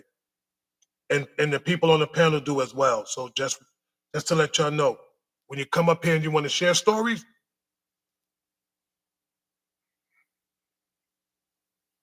so welcome in, Delicash. You wanted to come up? Yes, man, I ain't scared of you. It ain't about being scared. Ain't got nothing to do with being I scared. think everybody is very respectful to have a normal conversation. I swear I hear what you guys are saying, but to me, and I can only speak for me, my situations in life came from me just not knowing who I was as a woman coming up. I had 3 brothers. I have a mother, but she wasn't loving. She didn't get the parenting gene. So I'm out here raising myself, and I'm learning on my own, and I'm learning the ways that men can manipulate and use me when I'm weak, when I was weak and I didn't know any better. So in that stage of my life, I got a lot of abuse of me, a lot of misuse, and all I was looking for was love. But the older that I got and started realizing I'm not going to get the love on the outside, I got to teach myself how to love myself. Then I got, it took me a long time to get into relationships because once I started loving myself, I was good by myself. But then if I get involved with a man, and all relationships that I've had have been long-term relationships, but the time I've been out of a relationship has been long as well. But I've always been happy at that point when I loved myself, where it didn't matter because I wasn't going to allow a man to come in and take my peace. Because even if I like you and I see you on some BS and you start lying, that's not going to be my bag of tea. But where I agree, where I disagree with you on is, women that try to do this or women that try. There are women out there in every subject that you guys are saying, women to do this, women won't do this, and the men to do this, the men won't do that. They all across the board. What you got to check in is to yourself and what you want, what you're going to stand for, and what you're not going to stand for. You have to be okay with that. I don't get in a relationship, and I'm in a relationship now, but I don't check phones. I don't run after him. He's going to have to show me this is where you want to be. You want to be here? You be here. If you're doing something out on the street, I have no control over that. I can't do anything about it if you out there bumping on with some other woman or you lying behind my back or anything. But the first time it comes to me, where somebody knocking on my door, ringing my phone, I'm scratching down there, okay, that's a problem. But to me, being a woman of 60, so I didn't know what the age range was here, but being a woman of 60, my path and my journey through relationships has been up and down. But if you do not take all that baggage with you, if you don't take all that weight with you, all that heartbreak with you, you gotta start fresh. And when you find somebody that you know got your heart in their hands, truly, that's what becomes a beautiful thing. You said one thing about love, if that's my soul partner or if that's my one, then that's my one. But that's not true because you have people that's married 30, 40 years. No, they done with each other. They've been done with each other. I watch my mother, my grandfather, and my grandmother stay together forever. But they didn't talk. They sat at the table. She did her duties. She cooked every morning.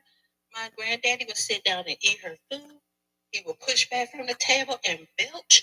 And he didn't say thank you. It was just their way. They didn't like each other. They were just together. I just don't think your heart stays the same throughout your life. I don't. And that's my part I wanted to contribute. And I appreciate it. Don't be looking at me like that. Well, why is everybody selling? Y'all ain't Oh, we gonna talk. Okay. First of all, you said something. You said you don't agree with me, but yet you agreed with everything that we were saying. You say, yeah, but some people. So that's still, you still agree because I said some people. Number one. Number two, you said that you didn't. So your father wasn't in your life, right? He is, you know. No. No. These are all yes. These are all yes or no questions, sister. Okay. And I let you go on your little rant. So when you was growing up, was your father in your life? Yes or no? So he's an entertainer. So he's always Sister. gone. He's part of the impression. Listen, so back sister. in my day, he was always gone. So no, he did not participate in Okay, my life. so you was raised. So basically, your mother raised you, right? Too young to raise me. Had 4 kids. At 21, she was in the street herself. So no. So who was you raised by? I have 3 brothers. So you was raised by 3 men. 3 brothers. Yes. Were you youngest? I'm the second to the youngest. Okay, so you had 2 older brothers who could have taught you about men. 3. Yeah. You had 3 brothers who could have taught you about men, about how men are abusive, about how men this, that, and the third, right? Yes. But you said that you had to raise yourself. Because they didn't know to teach me, and then how did they not know to teach you unless they were? See, my thing is this: how can you be raised by 3 brothers, which means they should have been overly protective over their one sister, one sister, and they should have taught you. And the one thing they could have taught you: listen, as your brother, you need to watch out for this dude, because they would actually, any dude that you possibly would date, they would want to see, yo, who this dude dating my sister. You get like that to this day. But it's me hold that on. wasn't listening. Hold on. Yes. I'm gonna get to that part. Then you said that you was in a lot of abusive relationships. You didn't know no better. You knew better. See, first of all, let me say this, and I gotta say this to some of y'all because I hear this a lot. Where and I call it, it's kind of an excuse where I was in a relationship and I didn't know no better. You knew better. Well, my dad beat my mom really bad, and I thought that's what I was supposed to see right there. That's what I was getting to. That is, hold on, sister. But see, that's the problem. If you know that a man is putting your hands on you, that is not love. Why am I going to lump you up and call it love? Why am I going to smack you around and call it love? That is not love. And the thing is this: as a woman, sister, hold on, because you keep cutting me off. I do that bad. I'm sorry. But don't do that, please. Not to me. Respectfully. This is probably another reason why you was a little abuser, because you kept running your mouth and not listening to the man. See? So once again, At least I'm gonna put you on mute, okay? Just thank you. This proves our point so much, Lo. I love it. I love what we do over here, because our points get proven each and every time we go live. For the simple fact is this, sister. You seen what happened to your mother and you thought that was love. No, you got comfortable. You see, the problem is if you see something and you grew up and thinking that was love, no, that was not. You did not become yourself. You became your mother because you wanted to be your mother. So you was walking in your mother's footsteps because your mother wasn't there and you wanted to prove a point to be like her. Thus, you went into relationships with all these different men who was laying hands on you, because you said you was in an abusive relationship and you got out of them, went back in, got out, went back in, got out, went back in. So you never really learned. You just picked different abusers because you thought that these men loved you and you thought that was love. Obviously, if your father wasn't home, that wasn't love.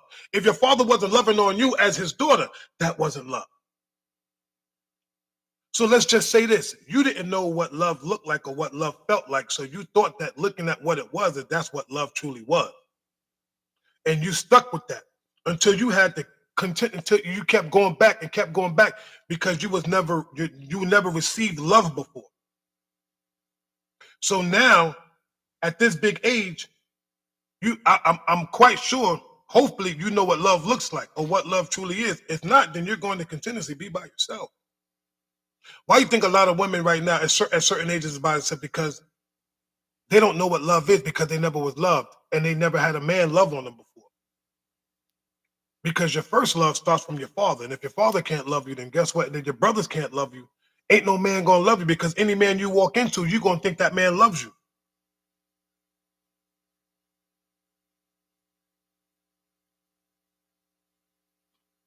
It hurts. It's a terrible feeling. It's a bad thing. If that's not true armor of goddess, come on up and challenge that thought then, because obviously this woman don't know what love looks like. She never been loved before. She didn't get no love from her brothers. Her father wasn't there. Her mother was getting abused. She was getting abused. So that's what she thought what love was. She just basically said it. She never felt genuine love. Am I right or wrong? I'm asking the sister, am I right or wrong? You can come off mute now. I was gonna say she has to come on. I just want to make sure what I'm saying is right.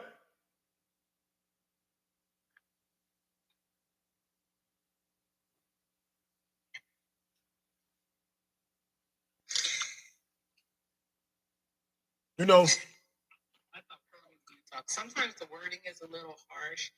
I think your passion comes off a little strong sometimes. So apologies if you're misunderstanding how his presentation is coming. baby, you don't got to apologize for me. If they can't. Sometimes, because it's about how you come to a person, how you speak to a person. You don't know where they're at, and I think Melissa probably should expand on her thoughts about this whole thing. I'm here. Okay, I'm here. No, like I was saying, and yeah, that was the early part of my life. So you're right about that, and not knowing who I was, how to love myself. Because as a woman, you know, and looking back, I just feel like maybe if I did, maybe things would be different. But I don't like to look back because I'm so different now. And you said about flirt too. I wanted to tap on. Because of what I went through, it doesn't matter who it is. I have to. It's in me to just like, it's not flirting. And I have seen where that may be taken out of context with it's not flirting, maybe talking and smiling and complimenting and making sure a person feels good in their heart is where I be coming from. And it could be misconstrued. I am a well-built woman, so the part about, you know, men taking it different and maybe walking in the door, they maybe have their intentions, but I don't have the intentions. And for right now, I don't have those type of pains no more as far as Are you in a relationship?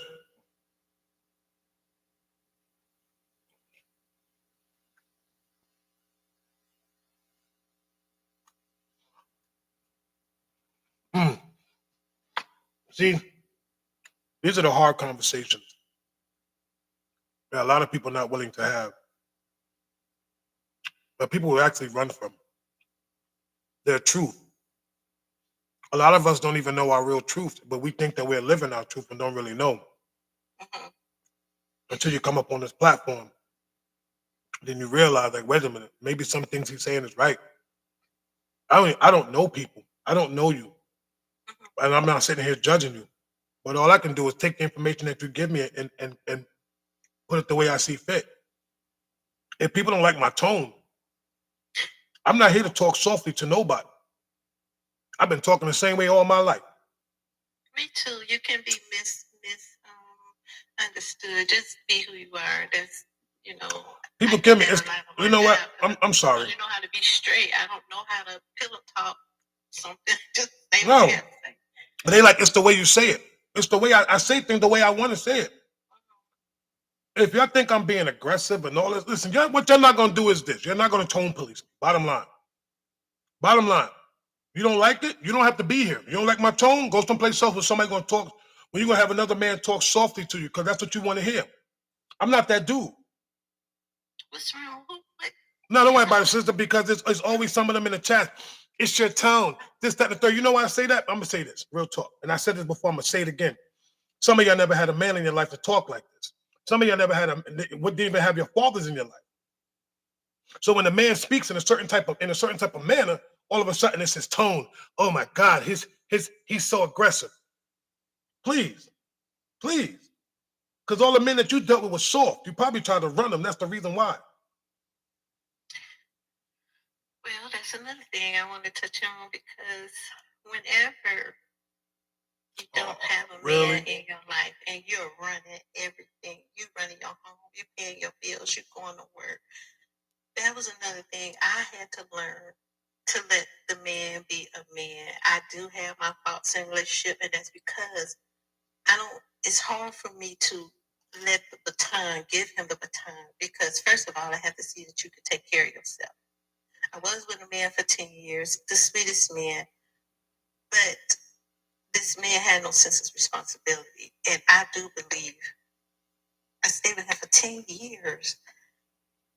And he smothered me, he loved on me, but I don't know if you would call it the wrong way. Like if he was loving on me and buying me things, I'm thinking he loving on me, but then it was his rent money. He was spending his rent money on me, and then that's something that I had to put back in. So I feel like you really didn't spend nothing on me because all you doing is trying to make up for the argument that we had, and without understanding, you can't do that with your rent money. But you know what? No. Psych and the way they think. If the thing is this, if you know it was his rent money, why'd you take it? See what I'm saying? I didn't know until he asked me for it afterwards. Well, I did not know that. Let me say this. I do want to say something real quick, because for some of y'all in that chat that got all this chest, why don't y'all request up in the box? Because y'all do all your talking in the chat, but y'all dare not come up on this platform. No, I tell you that much. I love that. I love these comment thugs that say stuff, but they don't want to come up here. I still love y'all, though. I still appreciate y'all. But don't come for me unless I send for you. But look, sister, we can go on all day about your life story. Mm-hmm. To be honest. I thank you for letting me speak, though. All I say is this. If you're not in a relationship right now, I don't know your situation. I am. You are in one? Yes, for 2 years. You love this man? No, not in love. I love him, but I'm not in love with him. So then why you with him? I and my brothers sit and talk about this because none of my brothers are married. I had 3 brothers. I know that part. They all move around. And so I'm gonna ask you one more again. Why are you with him? Say this though. I gotta say no, this. You're going into sister. These questions are simple. I'm for me though. It just means that I want you to have a full understanding. I don't need a full understanding. I need to understand you. Sister, hear me out, please, respectfully. Please, just hear me out. I'm asking you a simple question. Why are you still with him? It has nothing to do with your brothers or why you still with him. Why it's you. You are with this man, not your brothers. Right. But what I'm trying to say is, go ahead. What I'm trying to say is when we sit and talk and about our past and why we can't connect, is that neither one of us feel like we can love someone. That little part is in this. I love my child, I feel like I love my child, but it's something that's missing that we cannot put our hands on as to why we can't really feel that love on the inside from another person. And we talk, but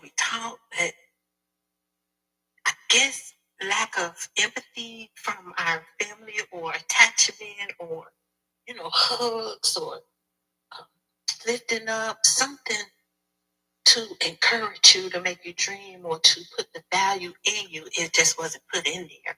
So while you're asking, we're asking as well. I don't know. But for the surface part while I'm in a relationship, I love companionship. I love doing things. I love loving on people. It's surface though. I don't know why they can't get down inside of me. I don't know. So, I do not. Okay, so once again, please. Yeah. Let me say this. And this is a suggestion. I don't give out advice. I make suggestions. Okay. part of the healing process, my sister, and I can attest to it from myself. I'm not speaking on nobody else's behalf.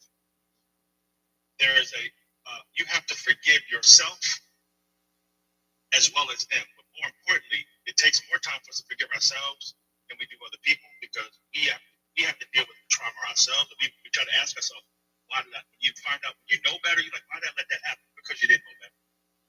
And you have to give yourself grace to understand that at the time, you may have even known better, but it also takes time to process why you even did it. You know what I'm saying? Much like we say, some people take a lot of time to grieve.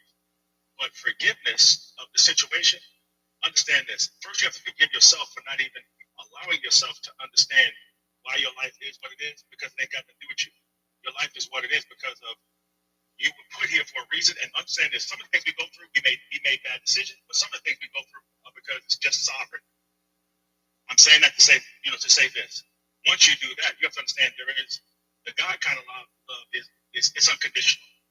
You know what I'm saying? Like, that means, what I'm saying is, if I'm talking about my wife, does my wife do things that get on my last nerve? I'm sure. God only knows I get on her last nerve.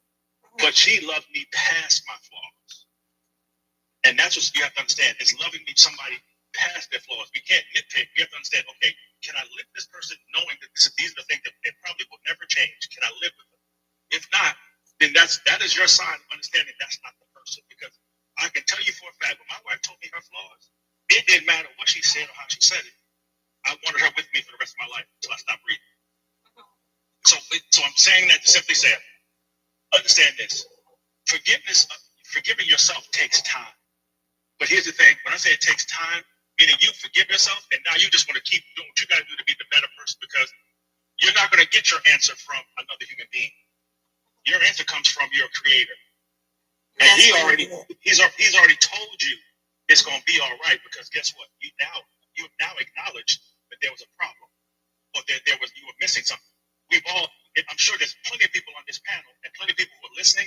We've all had situations where our parents didn't do their best. Let's say it that way. They did the best they could with what they had. Even if it was abusive, they felt that what they were doing was right. And I'm not making excuses for them, but they thought what they were doing, how they raised us, was right. And here's the other thing. We could actually do the exact opposite. We could go so hard trying to make sure we don't let those things happen to our kids that we actually shelter our kids from real life experiences. But what's important, my sister, is not only do you have to forgive yourself, but now you have to understand what God says about you. And what he says about you is you're fearfully and wonderfully made. You are capable of loving, because if you weren't, you wouldn't be a human being. We are created a certain way, and we have to accept those things that are given. If that makes sense. Some things are a given. We have to accept those things that are given. Once you forgive yourself, now just believe that you can love someone. So you have to believe it. We can't make you believe it. You have to believe it can happen. I land. Thank you, brother.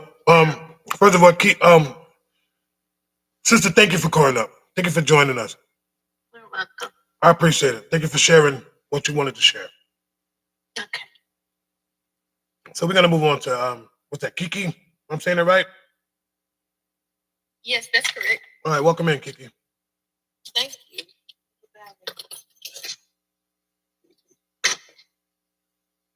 What? I see you said you're moving on. So, is there a new topic, or is keeping the relationship? We just talking, because at this point, I don't know what happened. So what did you come in at? Do you have anything you want to share?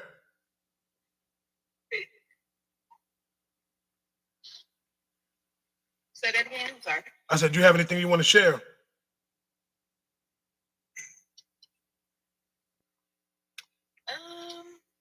Yeah. I guess I have a question for the man in here, and this is from a personal experience, but I won't get in deep. Why not? About my personal business, but Smart woman. if a woman leaves a man and he already moved, he moves a lady in, like, let's say 2 weeks later. He already had that woman already. Is it because he's lonely, or is it because that's who he wanted? He already had that woman. She was already there. Once you left, she was already there. That woman already been in that man's life. I'm dead serious. He already been in her life. And if it took him 2 weeks to move her in, listen, he probably got kids with this chick. He already built he already had in a relationship with this woman. See, a lot of times y'all women don't understand is this: when a man checks out, some men, I'm not gonna say all, some of these adult boys, they check out on you. And you could tell by his vibration, some of the things that he once did, he's not doing no more. You find that he'd be very argumentative. He doesn't really want to hear you no more. He ain't really paying no attention to all this other stuff. That man has checked out the same way some of y'all women have checked out. Men check out too, but they don't tell you. Some of these men, these adult boys, once again. So by the time you feel like you fed up and you walked away, if he's not even fighting for you to stay, he's like, you can go ahead. Trust me, he already got somebody else on the side. When you are so easy to leave and tell him you're going to walk away, and that man is not sitting there trying to fight for you to stay, he already has somebody else on the side. He's been waiting for you to go for the longest. For the longest. He's just been doing stuff to get. He was already preparing you. See, I want to say something too, brother, that was like, it's in the scriptures about chasing. Because I always see here this narrative, men are supposed to chase women. In the reverse, I don't think anyone's supposed to be chasing anybody. Pursue is a whole other thing. I'm going to pursue you because I see there's interest there. But if you don't see the interest, then what are you doing? Chasing something means it's running from you. Say it again. If you are chasing something, it is running from you. It is not interested in you. There is no interest there. There is no desire there. Like, we want stuff so bad sometimes we don't even care if it wants us back. We women run sometimes, so you can chase. Negative. How much you No. It's been my experience. What my brother just said was very profound. If a woman wants you, she's not going to run. So why do I have to keep chasing? How many times brother be like, yo, man, I've been chasing this woman for years. Men, am I lying? You won't be that Fellas, am I lying? Yes or no? I need. If there's any men in this chat right now, please, brothers, put a one if I'm correct. Men would be like, yo, I've been chasing this woman for weeks. I've been chasing her for months, and I still ain't got no play. And we still would still try to pursue that woman. I agree with the men on that. Yeah, because if she don't want you, she just really don't want you. You shouldn't be pursuing that. But we don't know that because it's the thrill of the hunt. It's the thrill. It's the thrill. I'm gonna add to this too, brother. It's crazy. I saw this quote that said, if you love a flower, you wouldn't pick it. And I don't think a lot of people think about that. If you love a flower, you would let it grow. You would let it grow. You got to think about that. If you love a flower, you will let it grow. I think so many of us want stuff so bad that we don't even care about the growth of this person. We don't care what this person's journey is. We don't even care about what's going on with this person involved. We just see what we want. You will water it. You would actually want the best for it, even if that means it's not you. So if you really just try to be better yourself versus trying to compete with this other woman, if it's for you, it's going to be for you. It's going to land in your path. It's going to land within your grasp. When you fight it so hard that you're competing with somebody else, that's not for you. You're fighting to make it for you. You're chasing it. It's not pursuing you. It's not meeting you halfway. It's not intertwining with you. You are trying to force this to happen. You're trying to force a connection there. That's not organic. That's not natural. And sometimes, my brother, I love that you say. This is why I love my horsemen. This is why I'm glad we the horsemen. Check this out. You water that plant, you water that flower so long that somebody else gets to pick it.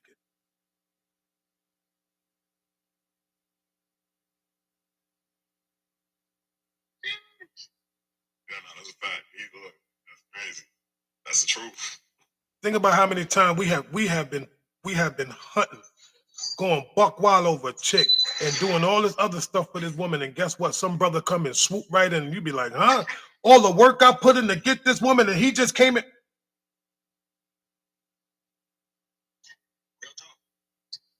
then look at how many women you passing up that are ready for you. Say it, brother. Come on. That's wild. That's wild. Like you said, I didn't hear you. Look how many women in that process you chasing that one that you want bad. You don't realize how many women you passing up that ready for you. But you right, bro. You know, men be blinded, man. When you get that woman that you want real bad and you chasing her, some dudes can't snap out of it. And it's you know what though, it's so crazy. They call this the options paradox, which is that When you have too many options, you have a hard time making a choice. If you go to a restaurant and there's only 3 things to pick from, you're not going to take as long picking something, and you're not going to regret as much. Oh, I should have got this order, or maybe I could have got this. When there's 30 things out there, but then it's like we see this one thing that someone else wants, and we start fantasizing, and instead of even really asking ourselves if this thing wants us back, is this thing even for us? Asking what this thing got, if this thing is. To this man, you don't know what this man got going on. You don't know what this man's mindset is. You don't know if this man got a mission in mind at all. None of this is, you're oblivious to all this and not even curious about it. You just see what you want so bad. And if you see another woman wanting the same thing, you're willing to go out of your way just to try to grasp this. Just try to grasp this man. And we do the same thing as men. It's like we don't understand sometimes that a person that truly is for you, it is gonna align. It's gonna align. It's gonna fall in place. It's not going to be so hard. It's not going to be that you got to do all. It's not saying there's not work to be done, but when you got to go competing to this level where you're studying and trying to one up another person or outdo another person instead of just being yourself, trying to be better yourself every day. I'm only competing with the man in the mirror, the man I was yesterday. That's it. You know what I find delusional though? When you hear a woman saying that she's going to slow walk a man, how do you slow walk us? Like, make that make sense. I would love to understand that part. How do you actually sit there and tell yourself that, telling someone else that you're going to slow walk someone? Oh, I'm just slow walking him for now. But meanwhile, you out there laying up and doing other things with other men, but you talking about you slow walking me? Huh? You think that you deserve my attention after you done went up with somebody and got this, and now you want to turn around and come to me? Huh? What? This dude done dogged you out, made you feel like trash, but now you see something else. You ain't even give your look. The funny part is you ain't even give yourself time to heal over that last dude, so you want to come rush to me as if I'm supposed to be Captain Saver you. No, hell to the niz no. And then let it be somebody that I know. And you went and kicked it with them, and now because that person dissed you, now you want to come trotting your ass over here to me and talking about, oh, I think you handsome. I think you this, that, and the third. Oh, no, you don't. Oh, no, you don't. Oh, now you want to talk to me? No, you don't want to talk to me. Because what you're not about to do is cause friction between me and somebody that I know. You playing a serious games, and some of y'all women play these games. It's a slippery slope. Y'all play these games and thinking that you're being very, very calculated. And you ain't calculating nothing. Because when it hits the fan, and trust me, especially if the brothers talk and men talk, be like, yo, such and such and such, yo, this chick chat, oh, word, I just went out with her the other day. What? Playing a serious game. Y'all want to talk about how men lie, but look at how deceitful a lot of y'all women are. Yo, we talk about, men lie so much, but y'all the most deceitfulest creatures on this planet. Slithering on your bellies.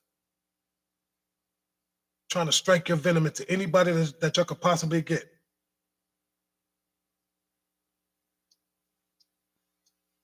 I think women do test men a lot. I can admit to that. We'll be like, oh, I'm going to test him, see how he responds. Or I'm going to ignore him and see how he responds.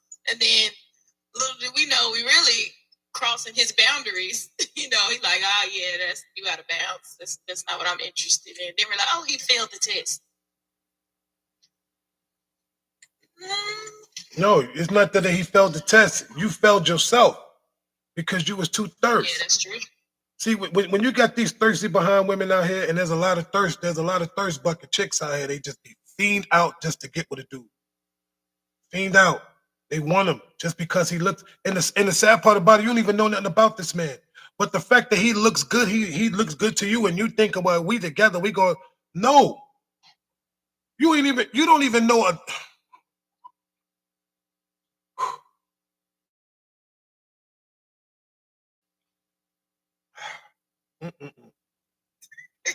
But you want to get mad at the other woman because the other woman, and I think is what it is this.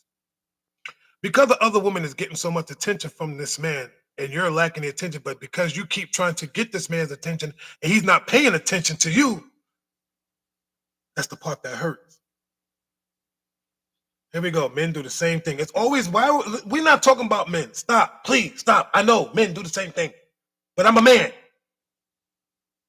so I know what men do. But we got to stop this always trying to flip the narrative. It's not about flipping the narrative. It's not what we're talking about. Read the room, or pick up a book and read it. One of the two, but read something. I don't understand why people act like they never been in my live before. Like they know I talk on both sides. I talk about men and women, men and women, men and women. You know what I do when I'm here. Stop. It just sucks, yo. I swear. Sometimes it makes me not even want to do these lives because it's always the same thing. Well, men do it too. Well, men do it too. Well, maybe if I'm saying it because maybe you've been doing it. Maybe that you think. Maybe that's you, so you want to try to deflect it and throw it on a man.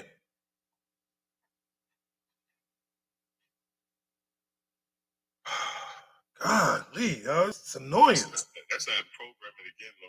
Like we got this programming within society where men compete with women, women compete with other women, men compete with other men. Like they this is all divide and conquer. That's really all it is. We cannot build anything. It's one thing to sharpen each other. I love that movie Troy, man, where Achilles was training with his cousin, and that is always necessary. That's imperative that we help build each other up. Sometimes that means sharpening each other, calling out each other's weak points and blind spots. That's understandable. But competition, like this is like when it's time to talk about the men, believe we hold ourselves accountable. We hold our feet to the fire because we want to see better for all of us as men. But this whataboutism, that competition thing, there's no growth in that. We just keep pointing the finger back and forth. There's no growth in that. There's no growth in that. Deflecting is not gonna fix anything. Well, let me tell this woman something. If men do it to you, it's because you allow it. Don't nobody do anything to you unless you allow it to happen. So you might enjoy it. That's probably why. That's probably why. You want to be real, you want to talk about what men do it to. They do it to you because you allow it to happen. And you probably enjoy it. You enjoy it. Because if you don't want something to happen to you, you're not going to let it happen. Bottom line. And you're probably easy. So this is the reason why they do it. Because you easy for the picking. You probably picking these men and they're not even picking you. Ooh, did I say that out loud? My bad. No, it ain't my bad. It's the truth. Y'all kill me with this. Not well, listen. All I'm saying is this. If the man don't want you, stop trying to play in this man's face. He's telling you straight up, I don't want to be with you. I think you're cool, but there's nothing more to that. Then leave it at that. Then just leave it at that. It shouldn't be no more than, guess what? It is what it is. You know what? You got it. Fine. We can be cool. But then don't keep calling me every single doggone day if I just told you that we cool. Now you want to keep calling me as if. That's what we call slow walking. Well, if I keep calling him, eventually he's going to give in. No, you're going to give in. Because if you keep calling that man and one day that man be like, look, you want to get busy? Good afternoon, brother. How you doing? How are you? They don't realize they're their own blessing. Good afternoon. What's up, my brother? Welcome in, Word of God. How you doing, brother? Yeah, listen to what you're saying there. Well, I tell you, it's never too late as long as you got breath in your nostrils, which is the word of God. Word of God is God breathed. But I think it's the old adage which says, know thyself. I think people, they want to get in relationships with man, or a woman get in a relationship with a man, man want to get in a relationship with a woman. They should create expectations to fill the voids in themselves. Know thyself. Spend time with yourself. Learn who you are. Learn about the breath in your nostrils, which is your existence, which is the word of God, which is love. God is love. You see, if you don't have that foundational basis right there, you're going to seek that in somebody else, and they're going to disappoint you every time because it don't exist. The love you're seeking is 80 billion people on the planet, and the love that people are seeking to fill that Grand Canyon cave hole inside their heart, it's impossible for another human being to fill that. The only thing that can fill that is when you come to the consciousness that you are love, that love is God, that the breath in your nostrils is the word of God. In other words, they put the whole Bible next to your nose, inhaling and exhaling, that's who you are. You see, until you get a relationship with that, understand that, and value that, you see. And many of the things dealing with that. Now you're able to, if you want to choose to be in somebody's life, and if the person equally yoked with you now you can cultivate that love. And then when you bring children, you won't be singing about Black Sheep, how I will Jack and Jill, they'll bet you build a water. You'll be teaching the word of God. Have the holy scriptures on CD or tape playing the airs while going in the crib. You see? So this thing, a lot of foundational truths we're missing, but people are out to lunch. They're not at home in that mind. They think heaven in the sky. Heaven is not in the sky. Heaven inside of your skull. The King of God is within your skull, within us, not in the sky. That's the firmament up there, the firmament. You know, if you notice, everything in our body emulates everything in the earth. Like the four valves, your heart, the same things, the four rivers in the book of Genesis. Your brain is gray and white. That's the clouds in the sky. The angels are clothed with the clouds. So you see, we put too many steps ahead of ourselves instead of getting ourselves together personally. You know, it's important to bring that life into your life if they're not together. In terms of consciousness of who they really are, in terms of love, in terms of God, in terms of power. You see? This way we fault as Black Negro people, we're the most powerful people on earth, especially our women. As a matter of fact, I'm working on a piece right now about our women that's going to free women and the whole entire earth right now. So you know, women is stuck in that mind construct of flesh. They're in the flesh, not the flesh. In other words, their flesh jacket that they breathe in every day, that they wake up to walk in every day, they give more prominence to that, more attention and intention to that outwardly, as opposed to their inner truth, their inner reality. You see, in terms of God, their breath, you know, but their attention and intention, which is true currency, you know, not the paper you spend every day. That ain't currency. Matter of fact, influences get you to take your intention and attention, your God self, and put on what they're working on to make them rich and wealthy and powerful. You see, whoever influenced 8 billion people on the planet, that paper money has great value. They're genius. He just robbed 8 billion people of their God, of their attention and attention, their energy, their spirit, their power. And it takes focus and discipline to keep that power, that attention and intention in your own skull, where God resides. You see, he said, sit upon the circle of the earth. What is the earth? He said upon the circle of the earth, which is the crown of your head. You see, and you in union with him. If I said to you, hey, I'm gonna take everybody in this panel right now. I live in the Bahamas, right? I said, here's this bucket of water. I'm gonna put all your names and every drop of water in this bucket, including my name. And I throw it in the ocean behind me. And I said, hey, brother, Brother Bell, man, here's a bucket. Go back in the ocean there and dip the same bucket of water, all of our names and every drop out of the ocean and bring it to me. Could you do it? No. Why? Because that bucket of water, all our names and every drop became the ocean. Became the ocean. And that's who we are. We have to come to the realization. We come to the world, we were one in unison with the ocean. And then everything in the world that we're born into on the firmament, the immunization shots, 18, 20 of them before even when you come with the womb, you know, and fluoride in the toothpaste and the water and everything, the music you hear, and some children I see in Black women's cars, they're playing the rap music, boom, boom, boom, boom. The babies are crying, it's disturbing their mind and different things like this. And it's really, I mean, it's taking them far away from who they are in terms of God, their God true selves. And and all the traumas they go through in their childhood. You see, and they get 12, 13 years old.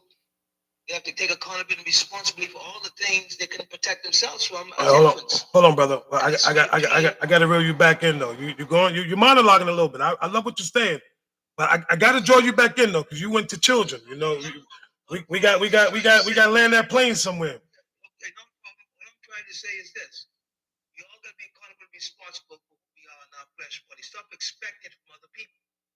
I should expect it for you. You know, you shouldn't expect it from your wife. Your wife shouldn't expect it from you. You see, you have to find your love. Get in tune with that and be conscious of that and month that and you know and tend to your garden on top of your deck, your heaven, your universe top of your deck, and your spouse. I'll do the same thing for her. Then you bring that together, whatever that is. Sometimes you meet people for a reason seen in a lifetime. And we all here to learn, evolve the image of God. Not only can happen not just through reading books, but through experiences. Experiences. That's how you come realizing God. You experience things. Experience situations, circumstances. That's it. Well, listen, I appreciate that. It was a little long, and I thank you for real. But and no disrespect to you, brother, but you have some valid points. Respect you, brother. No. I like what you said because it made sense, though. You're right. A lot of times people don't even love themselves. They don't even know what love really looks like. They never really loved themselves before. Don't exist. And they think that, well, guess what? I know how to love because this is what it is. No. And I can agree with you. And I truly can. Period. You can fake it. You can fake it. But don't exist. What, loving yourself? No, saying you're in love with a woman for a sexual feeling. Oh, no. I get with that. No. First of all, you don't love nobody. You can't. I'm gonna say this. A man cannot love a woman for sexual feeling. That is not a, no. I can agree with that. Because that means, you don't love her, you just love the sex. See, that's the two different things that people gotta understand when it comes to this love situation. Oh, I love this, I love doing that. Yeah, you love doing that, but you don't love doing that. You don't love that person. You just love doing that with that person. I'm brother, hold on, brother, please. Can I do this, please? Thank you. I appreciate it.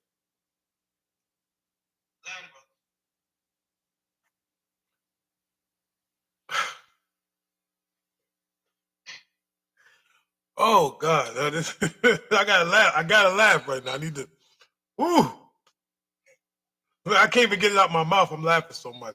Can I insert something? Come on. Just be real. I am being real. This is I have to laugh, man. Let's go ahead and say it. You're very authentic. That's why I'm on your panel. I wasn't on your panel. I wasn't authentic on being listening to you. Be real. Be you, brother. Let it out. Oh, I am me. I'm just laughing because this is what's inside of me right now. It's just laughter. Yeah. So, yeah, who want to get for it? Love isn't about what you get; it's what you give it. If you think you can love somebody because the sex is good or they're doing stuff for you, that ain't love, brother. It's just not. I'll land right there real quickly. Listen. How many women leave a man because they phallic size?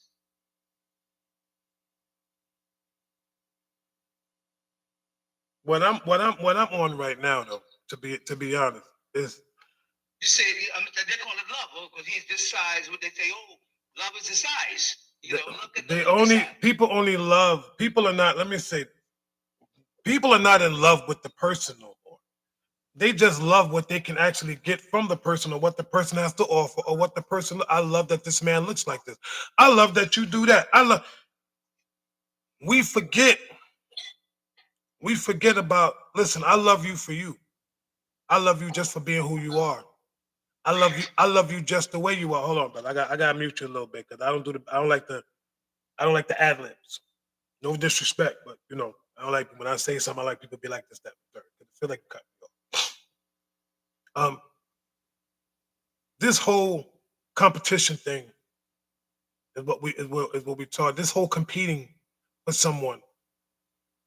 I think it's foul, to be honest. I shouldn't have to be competing with another man for a woman. A woman should not even have to try to compete with another woman for a man.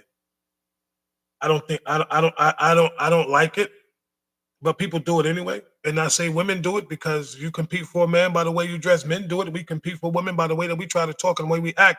And we try to be flossy with it. We try to flaunt what we have. Like, I can outdo this man. Well, look, I don't know why you with the here's where the competition comes in. I'm gonna tell you how men do it. I don't even know why you're trying to talk to that dude. He a scrub. He ain't got what he can do that I can't do. Is that not competing? Come on, that man ain't got no money. Look how he dressed. He a bump. Come on, short. I got this, I got that. When we start telling a woman everything that we have, we are in competition with that man. Not even talking to her, but we trying to sell her. That's what we doing. We selling her. We selling women dreams. Telling them exactly what they want to hear. Like, yeah, but look at but then you also got to understand the vibration of the woman that he is talking to as well. If she likes all that stuff, then she is a low vibration woman. For the simple fact that you're going to sit there and allow a man to tell you about, oh, I got this, I got that, I can do this, I can do that. And you sit there, oh my God, maybe he could do all that. You're a low vibration woman. You have no standard. You know what? You deserve a dude like that. Bottom line. Because real women, a woman, she don't want to hear all that. I don't care what you could do for me. I don't care about none of that. Where's your conversation? Who are you? Who are you? And women, y'all compete with each other for the simple fact is this. Y'all make sure when you're going out with your girlfriend, you make sure that her outfit is not looking better than yours. Girl, you're gonna look good in this, knowing that she's gonna look chopped cheese. And she probably can't even squeeze into that outfit no more. But you allow her to squeeze into that outfit, put these shoes on, and be busting her corns wide open. Just so you can make sure that you look good. So you can look better than her. And then when that dude actually sees her, you want to jump in front of her. You want to try to insert yourself to be the front runner. Why you think that you'll all be wearing that? Y'all try to wear the most skimpiest outfits when y'all go out. And I'm not saying all of y'all. So if it don't apply, let it fly. But let's keep it real. Some of y'all wear the most skimpiest outfits because you're in competition with other women.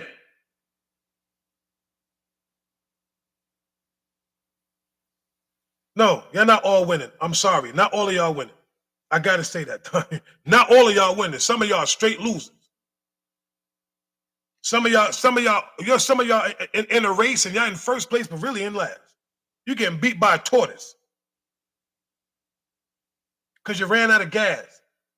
Because it's only but so much a man gonna keep looking at.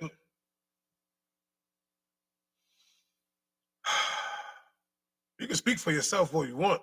But let me tell you like this. Like I always say, for all your women that's talking about this, that, and the third, right? If you got pictures and everything, every last picture is you showing your assets. And every outfit that you got is skimpy. And you trying to show your little knuckles, your little knuckle prints, and you got your boobs out and all this other stuff. And you think that you winning with that, you are totally wrong. Because ain't no man gonna want that. You are the type of woman that a man gonna look at like, yo, yeah, shorty easy. I can smash that. She easy. The guy she looking, she probably want a nigga. She only doing that because she wants somebody with the bag. You know what that made me think about, bro? That made me think about the topic we had a few lives back about what would draw a man in. That's if you really want to draw a man in, it's you radiate your own light without trying to dim out someone else's light. You're not even, like I said, it's like you don't see. You got almost like blinders on. You only see your goal. You see your journey, your mission. You see the things that you're passionate about. That stands out more than anything. Because like that's how we already know. That's how majority of people move on this world. We racing to the finish line while trying to trip somebody else. When I see somebody that's just racing, because it's really just a marathon. It ain't even a race. When I see someone that's just running, they are their own. That's beautiful. That's beautiful. You're not trying to hurt nobody. You help somebody when you can, but you're not out here trying to. You're competing with yourself. That is beautiful. That shows me that it's not that you don't see other people, but you're not so caught up with what other people are doing as much as what you're doing within yourself, within your own space, within what you can control. Because I can't control the next person. I can't control who the next person is. The only thing I can try to do is be better than I was the day before and the day before that. So when you are doing that, when I see a woman that is embodying that is the epitome of that stands out more than anything. She's not sitting here trying to line up next to a whole bunch of women. She's off doing her own thing. It's like you see a woman that's by the lake that's sitting by herself. That woman's gonna grab my attention more than all the other women that's standing next to each other trying to look better than the one that's next to me. No, I'm looking at this woman because she don't even see nobody else. Come on, brother. What's she got going on? That's fascinating. In a world now where everybody's trying to sit here and stand out, that stands out. That is outstanding. You said it right. We live in a standout world where and this is what I be talking about. Women talking about we not in competition. You're in competition with each other just based off the internet alone. Do the math. You're standing there with all these with these pictures and all this, and men scroll. We be like, I already seen that pose. I seen that pose. I seen that face. I seen that pose. I seen that one. Y'all all do the same doggone. Ain't nothing new. Either you're standing one way, got your one leg up, got your hair like this, got this picture here, got this picture here. You're tooting your lips. You're showing your boobs. You're showing half your body because the other half is too big that you don't even want to expose it because you're too ashamed of yourself. So you only want to show your neck up. Some of you just got the little pretty faces and that's all you got because your shoulders as big as in the football players and your back is wider than a truck. But ain't nobody saying nothing about that. I said it. Easy, boss. Easy. Because the competition is real. Women do not think that they are not competing with each other, but they are competing with each other and don't want to hear the truth. I told you, this is the hard truth over here. We don't sugarcoat nothing. You're going to get it, and we're going to feed you. And I'm far from mad, sweetheart. Far from mad. Understand that. Someone hurt who? Who got hurt? What are you talking about? I'm never hurt. Crazy, only person. Y'all must have bumped your heads. Anyway, what's up, Chosen? How you doing, sister? Welcome in. Hi. I just wanted to add to the conversation. Excuse me, I'm a little nervous. I'm shy. Yeah, so I wanted to add to the conversation and actually challenge you, sir. Because I know that you said that, women, we create all this competition between each other, but we also need to hold men accountable as well. But I'll tell you an entire story of how I went somewhere with my older brother, because I'm the baby, and that man, he put me into competition with other women that I didn't even know. My brother is a married man, and you know that man, my brother, he told me not to stand next to him in public because he didn't want the women that he was chasing, any woman, he didn't care who walked by. He did not want anyone to think that I was with him in a relationship. So what do you say about that? When my own brother put me in competition with women I don't even know. So, because he wants to get his dick wet, I guess. Well, okay, we don't use profanity, number one. Let me just say this, number two. Are you challenging me with that question? I am.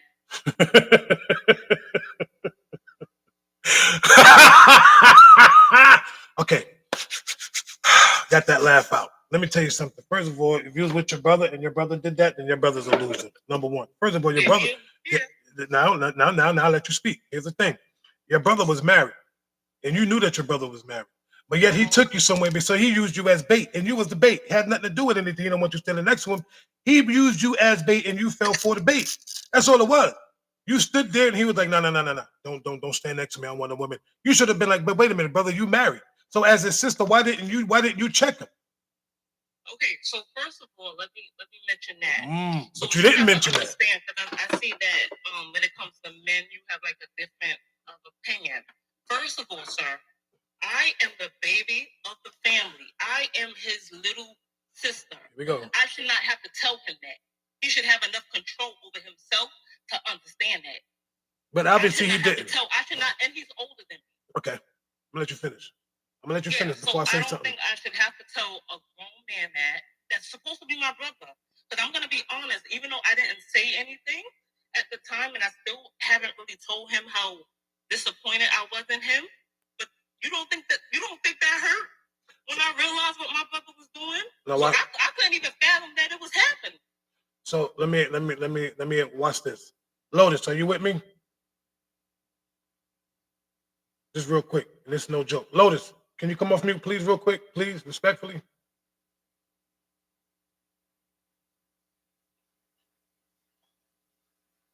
Hello, Lotus, you with me? Oh my God.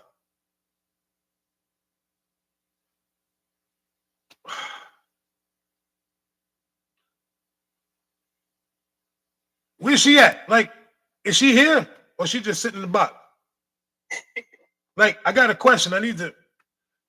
Oh, Jesus. So, here's my thing. If I was your brother, right? The first thing your brother should have done was, number one, if he's going to do that, why would he take you? So it was already pre-game. He game planned that. He took you somewhere where you know that women that where women are, number one. Number two. My other sister. But he took you with him to Atlanta, right? Well, we was going to visit my sister. Right. That was the first time that we traveled together. Right. So we were all together. So mostly he was there hanging out with my older sister. Right. And I was just there. But I just thought he would have more control. It's not about having control. First of all, y'all his sisters. So either one of y'all could have checked them. But you see what I'm saying? You can't. But okay, well, see, there you go. So I'm not gonna say you, but you got cheaters in your family, and are you cheating? Have you ever been cheated on? Or have you cheated? No. Okay, so therefore, you being the youngest one, and even as your brother, you still have every right to check your brother. Like, look, bro, pull him to the side. Like, what are you doing? What are you doing? You're embarrassing. regardless the fact that you are here with, I'm here with you, you have every right to tell your brother, because that's your flesh and blood. Doesn't matter if he's older or younger. That is your flesh and blood. You can sit there and tell that man. So you, even though he didn't hold himself accountable, you should have held him accountable for him not being accountable. Okay, I definitely understand that. And someone asked in the comments, we lost our parents at a young age. So I lost my parents to HIV and AIDS. Right? You shorty, listen, you ain't gotta do all that. Chosen, don't do all that. Please, respectfully. Don't even worry about them. This is me and you here, okay? Don't worry about them. Okay. It's me and you. So all right? I say that to say, because I know that you guys were mentioning earlier how women, we don't have men in our lives and all of that stuff. I think all of that stuff is ridiculous because black men ain't have fathers either. But we didn't have fathers, but we have friends, and we had men in our family that we looked up to. We had men in our family, and you know what the funny part is? Some brothers actually looked up the TV shows, the Cosby Show. They see how Bill Cosby treated his wife. They looked at that family matters. It was certain things that, like, you know what? This is how black men supposed to be. Rock was another brother, even though he was a sanitation worker, but brothers looked up to him too. There was, it's a difference. And then guess what? We also had coaches. There was other men on our block, real older men. That was like, yo, young blood, come and let me talk to you, man. They still they embedded stuff in us. See, that's the difference. See, some women don't have that. Some women don't even have that where they didn't grow up with their mothers and father and didn't have another woman out there to actually try to teach her. They didn't do that. Because why? Because of the competition level. You feel what I'm going? A man will actually see another brother, a young brother that's messing up and be like, yo, come here, let me talk to you, bro. Let me school you, man. Let me put you on, but yo, you ain't supposed to do this. When we see men being abusive to yo, bro, come here, man, yo, listen, man, you should know better, man. That's a woman, yo. You don't put your hands on a woman. You don't talk to no woman like that, but she did. Listen, man, that's what they're gonna do. We gonna school them. But a woman, you see another woman getting abused, oh, she probably deserved that. I wonder what she did. Girl, you need to run. Call her. No, that's not helping her. See, men have different rules. We move differently. Yes, the barbershop talk is 100%. Even though we may not have places, but we go places to get the information. And regardless of the fact, when a brother sees another brother slipping, we gonna pull up on him and be like, yo, let me holler at you, man. Like, you doing wrong, bro. Like, for real. Real men do real things. You never heard that song? Real men do real things. But we can't, but the problem that we have right now with us black men, we can't reach every young black boy, every young teenager, we can't even reach every father because a lot of these fathers is out of reach because they don't want to be in touch. So they're out of touch. So when we try to come at them to correct their kids, they can't even correct their sons because they think what their sons is doing is correct. Man, my son out there he's living his life. You know, I had it hard, so it got to be hard for him. No, it don't. See, that's the problem that most of these black fathers be having is because I had it hard, that my children got to have it hard too. Nah, your children should have it a little bit more easy because you already had it hard, so you know what the hard part looks like. And send your kids on another path. Same thing with these mothers. If you was a mother that had 4 or 5 kids at a young age and you at this age and your daughters, you better listen, don't be like me, baby girl. Don't go out to keep your legs closed. Go get your education. Make sure that the right man finds you. Instead, you need to go out there and find you a man. Why do women be saying that to their daughters? You need to go out there and find you a man that's going to take care of you, that's going to do all this, and he's going to provide for you. And these mothers don't even know what provision look like. Well, I'm going to debate you on that because a lot of the mothers, like in the generation that I grew up in, I was born in the 80s, a lot of them taught us, and I think that was a disservice that they did to the black woman and the black family. Actually, they told us women now in the 80s that to get a job, you don't need a man. You don't need a man for anything. Go to school, get your degree, get all of your money first. That's what I was taught. So see, and that's the problem right there. White families may do that with their daughters, tell them to go find a good man to get married. But that I don't really think that exists in the black household. Huh? I don't think that exists in the black household as far as saying, "Oh, go get a man that's going to provide for you." No, because that's not what I was taught. I was told to go to school because we don't need no damn man. That's what I was told. But And that's the reason why so many women are walking around with this "I can challenge a man" mentality. Because when you figure like you don't need a man, you become a man. Ooh, my bad. Did I just say that part? I'm gonna say it again. When your women say that you don't need a man because you think that you can become a man, and you start moving such as, and you think the simple fact that you can challenge a man, and you can match a man's energy. You know what? Are you talking about in general, or you talking about? Because I understand the value of a man, because I believe in love and marriage when it comes to like on a biblical standpoint. So I definitely believe that men are needed. Well, you couldn't believe love and marriage on a biblical standpoint if you allowed your brother to do what he did. You should have stood in as his sister. So you can't say that. Because that is your family and that is your sole responsibility as a sister to keep your brother on the right track. Bottom line. Yes. You was an enabler. You allowed your brother to go out there and do that, and you stood there and you moved to the side instead of be like, brother, where you going? I'm with you. So wherever you going, I'm going. But you allowed your brother to tell you, hold on.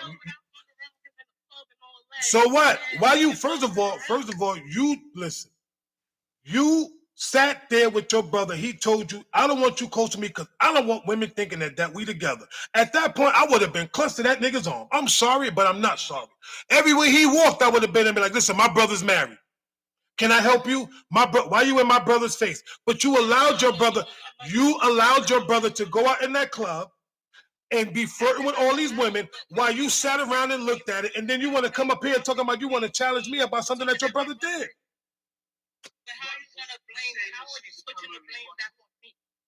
Because you was there, sister. You have to hold yourself accountable.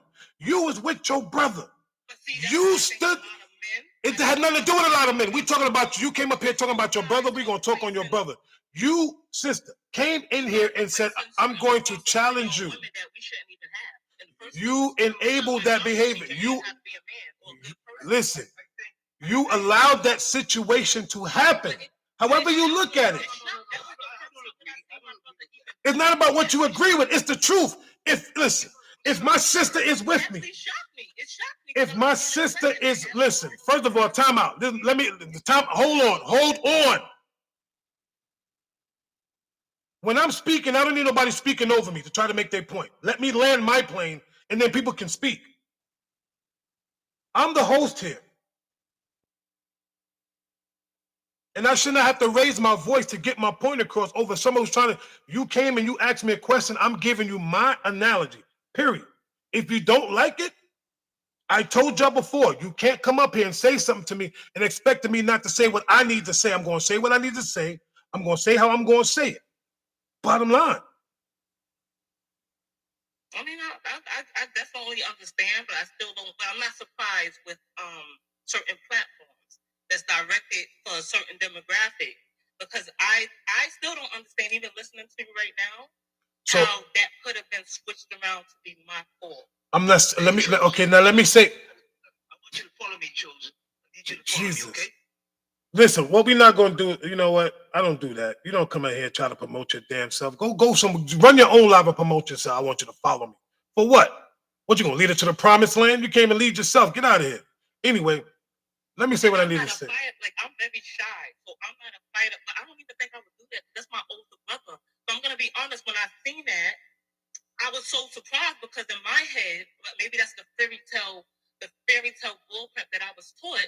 I thought that men, right? Even if you're going to be a player, do whatever you want to do. Even whatever. I don't agree with it, but whatever. That's what you're going to do it.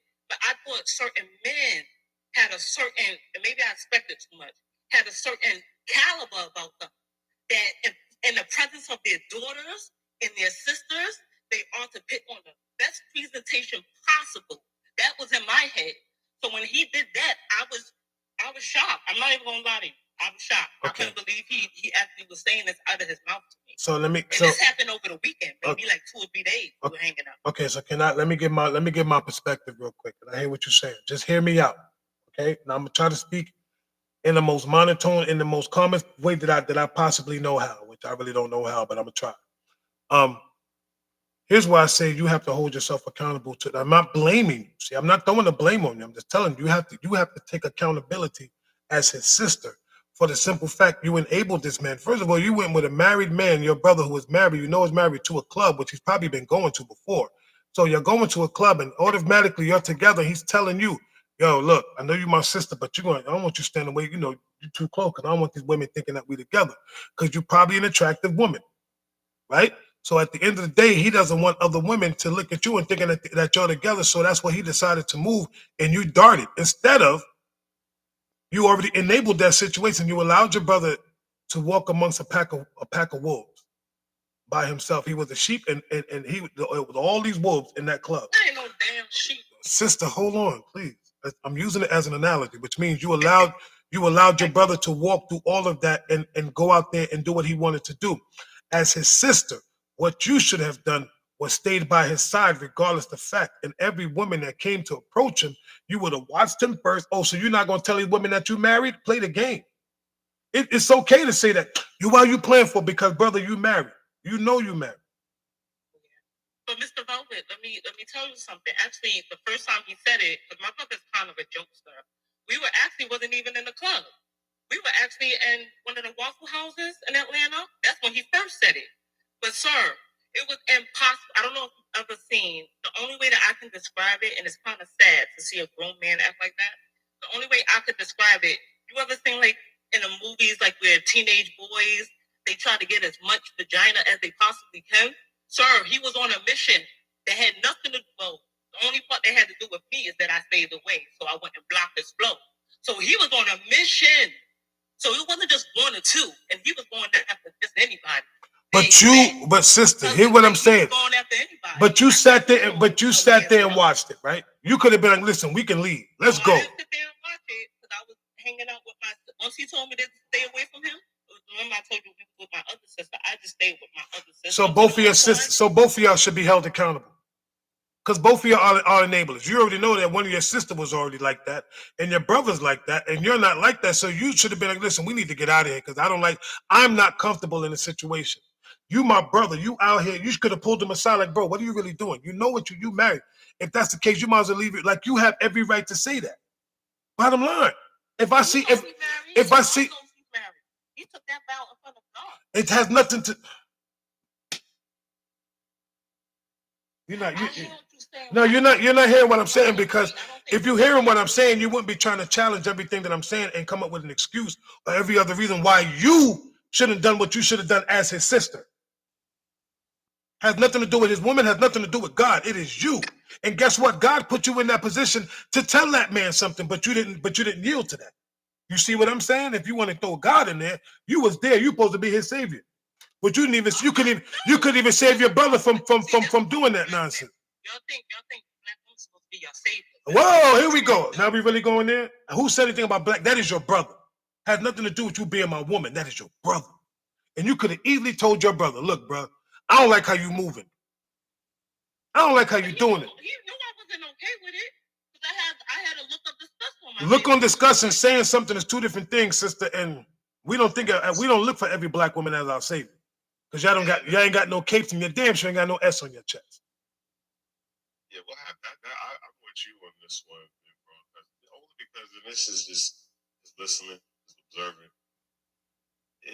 It's to say something, and I understand what she was trying to say. I understand what she was trying to say. I shouldn't have to steer your moral compass. That's understandable, but at the same time, this is your brother. Why not just say something like, "Bro, what are you doing?" Because I saw in the comments someone say, of course, men don't hold men accountable, but in my family, regardless, my sister, whoever it was, anyone I care for, I'm gonna give you the honest truth. I'm gonna give you the honest truth, because if I care for you, I want to see you do right. I want to see you on the right side of right. If I sit here and watch you do wrong, I am as wrong as you, in my opinion. So let me ask you a question. I love this one. Then I'm gonna go to you, Jay, real quick. How do you feel about your sister-in-law? That Okay, part. so Never mind. Never mind. You said it I'm not already. really that close. No. Never mind. You said it already. So which means if you and his sister ain't that close, you validated what your brother did. That's what I got. Anyway, come on, Jay. You like what your brother did. If I could drop down, I like what he did. Yeah, you agree with it. You look for the simple fact that she said, what did she say? She said, you had to think about how you feel about your brother's wife. Men don't have motives, and all they control by is their lust. That is not my job, and I'm not going to take on that responsibility. Of course not. Of course not. But listen, the sad part about it is you have no feelings for your sister-in-law, so you already wanted your brother to go out there and do that. Knock it off. Come on, Jay, please. Please, Jay, and please. this is how you have awkward Thanksgivings, because you're going to be sitting in this poor woman's face going, damn well, her husband ain't you know what, and you ain't going to say nothing. Because at the end of the day, that's your brother, and you're always going to have your brother's back, and you're not going to expose your brother. So you're going to sit in this woman's face on Thanksgiving, eating your turkey, just go, I know, Ray ain't you know what. But you know what? Glad you're happy, sis. You look cute, sis. Take the family photo, sis. Have a great time, sis. And knowing damn well, at 11 o'clock, you're going to go out on a Thanksgiving club night, and he's going to throw a ruckus, and you ain't going to say nothing because you're complicit. You're an accessory to the fact that your brother's a chronic cheater in your face, and you're not going to say nothing. That makes you an accessory to cheat, especially if you're not going to tell his wife, and you're going to act like everything is good and dandy. You're just as guilty as he is. You're just as worse. I agree. What happened to my brother's keeper? That is not my fault that he cannot control himself. It's not my fault. Control himself, but why? What happened to my brother's keeper? Like at the end of the day, no one can. It's supposed to be for other men, not a baby sister to her older brother, sir. I understand what you're trying to say, man. One at a time. I understand what you're saying, man. I'll just land with this. At the end of the day, if I understand what you're saying, but I'm saying this is for man or woman. If I see my younger son, I'm the oldest son of my siblings. If I saw any woman in my life, anyone in my life doing wrong, I'm going to say something, because if not, I am as wrong as that person. If I'm watching you do wrong and I say nothing to you, what kind of person am I? That we can extrapolate that to anything. If a bad cop sees a good, if a good cop sees a bad cop around, he says nothing. We're going to sit here and say that he's just as bad as that bad cop. We're going to say that he is just that's part of the problem. If you are not part of the solution, you're part of the problem. I would not say that. I only disagree with that because it just doesn't it's not connecting with me. Like I'm gonna be honest. It's just not connecting with me. And I do think that Okay, men should watch hold this. other men accountable. Watch this. So let me ask you a question, right? Here's the better question. Are you in a relationship? I am not in one now. Okay, so if you had a husband, right? And your brother was hanging out with your husband, and your husband was out there doing foul stuff, you think your brother should have told you? You think your brother should have told him about what he was doing, or should he have told you? Or should he just would have just let your husband do what he wanted to do? I would say, okay, so what I would say is that he should probably say something, and I understand the point that 757 was. No. You just said it. He should have said something to your husband, right? But he's a man. But that's your brother. It has nothing to do with it. Is it your brother's position to hold your husband accountable? I would say so, yeah.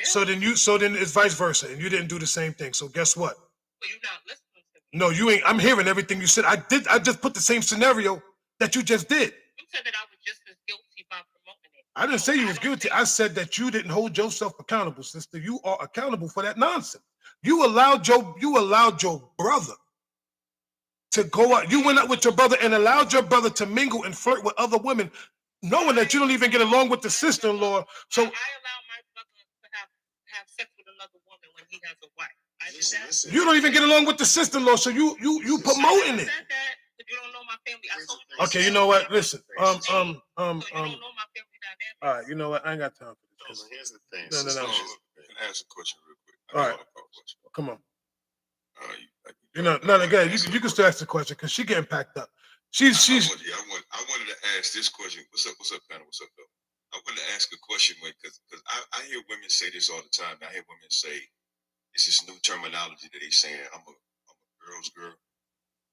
I hear that a lot. I'm a girl's girl. So my question to her would be, what determines if you a girl's girl? Are you only a girl's girl if you and that woman are close? You know what I'm saying? What determines if you're a girl's girl? If you're a girl's girl, or if you that means that you're a woman who support women. I thought, whether y'all close or not, if you see something that's off, you're gonna handle that situation as a girl's girl, right? So I don't know. It's just like it's picking and choosing, because a lot of times women say that men don't hold other men accountable, but a lot of times women only hold women accountable if me and you are partners.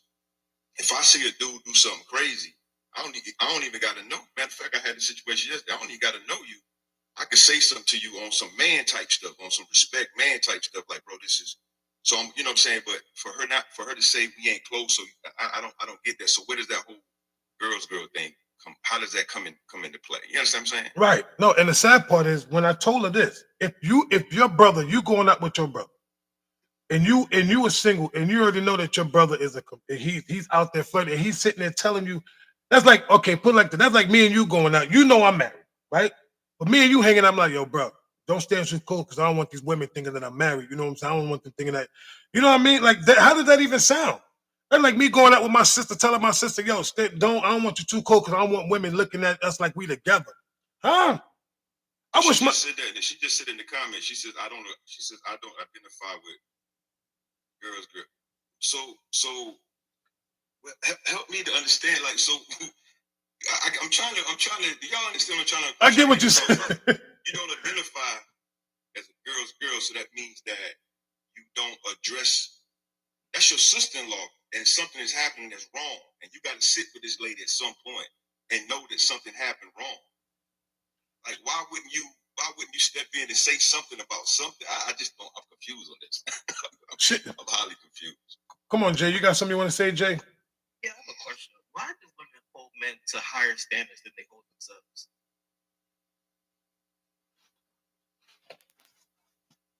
Y'all supposed to lead now. Did you say that again? Say that again, Jay. If you heard a whole nother topic. She expects the brother to tell the husband, why do women hold men to higher standards than they hold themselves? And she said, because we're supposed to lead, but how can we lead if y'all don't know how to follow? We know how to follow. Negative, Batman. Y'all do not. Listen. I just wanted to say this. I had to get down earlier, so I'm busy. But I ain't telling on my brother. I'm sorry. I'm just not. I don't have brothers. You ready to get packed up? I had a sister who did the same thing. Did I go and tell her husband? No. I told her, you know, man, you got a good man at home. Don't do that. You know, you ain't finna find nothing. She was hard-headed. She go, people are grown. They're going to do what they want to do. After that point, am I supposed to leave the club and not enjoy my night and enjoy myself? How can you enjoy yourself if your family's out there cheating and flirting? Like, make that make sense. How I don't understand how people get enjoyment. That is so selfish. How you got so much enjoyment. You know what? I'm still gonna have fun. But you said you didn't want to leave. You said what? I can't stop her. She did. She gonna do what she wanna do. You so guess what you're supposed to do? I'm gonna pick up the phone. I'm gonna call my brother-in-law. Look, you need to come get your wife. I can't do that to my sister. So that means. Let me ask you a question. Do you get along with her with your brother-in-law? I did. So then that's your. So here's the question: does that person, once they get married, does he not become your brother? In a sense, but not. No. That's not the question. Not in a sense. It's a yes or no question. Yes or no answer. Yes. So guess what? It is your job as his sister to call your brother and be like, "Listen, come get your wife." Bottom line. I ain't getting folks married. You already in it. See, you know what the problem is? You listen. It ain't. You are already in it because. Come on. Jesus Christ. Because I want your pressure to come down a couple of notches first. Hold on. Ms. Palan, here's my question. If you just said, and clarify me if I'm wrong, you just said you ain't getting folks married, right? Yeah. Is that correct? Yeah. Okay, so let me ask you. If you and your sister, it's your blood sister, correct? Correct. If you and your sister are out, out having, and she puts you in a position that she's doing wrong by violating her vows, she already incorporated you. You heard it, whether you like it or not. store and she gets in the car, you're in the car, you're complicit. You're part of the crime. There's no thing in this. I don't think Let him finish, sister. Hold on, because we can't hear him, please. I'm just saying, they made you. You just hear me out. She made you a part of it. She put you in it. And more than once, she wants you to be a part of it. She know you're not going to stay. But here's the thing: it's your responsibility to determine the side. The decisions are serious. You got choices. There are choices to make. Decisions make you move. The decision has to be whether or not you're going to step away from this. And if she does it on her own time, it's her own time. But as long as she's with you, she has to understand this position. She's disrespect you, but you're in a position, sister. Yeah, you breaking up a little bit. But let me say this real quick. And please do not interrupt me, no man. And then I'm gonna go to you 7-5, and then we'll go to Lauren and Wendy. Here's the thing. Regardless of the fact, if you are a single person, I gotta mute you, Wendy. I got you, sister. If you are a single person and somebody in your family is married, whatever the case may be, and you are out there with them, you are just as guilty. You are just as fault as they are, because you are standing there allowing that nonsense, and you are in the same chaos. You are holding secrets that they are holding. So you definitely are a keeper. But at the same time, you as the individual are supposed to address that person, or your job is to call the next party. Listen, but you say you don't want to get into no messy marriage, but you already in the mix, because you know what? When it comes up, well, why was you over here doing this, that? Well, I was with such and such, and she ain't. Why she? And then he gonna come to you. Well, plain, why you ain't tell me that my woman was over here doing all that? I ain't want to get in the middle of it, but you was in the middle of it when you allow her to do that foul crap.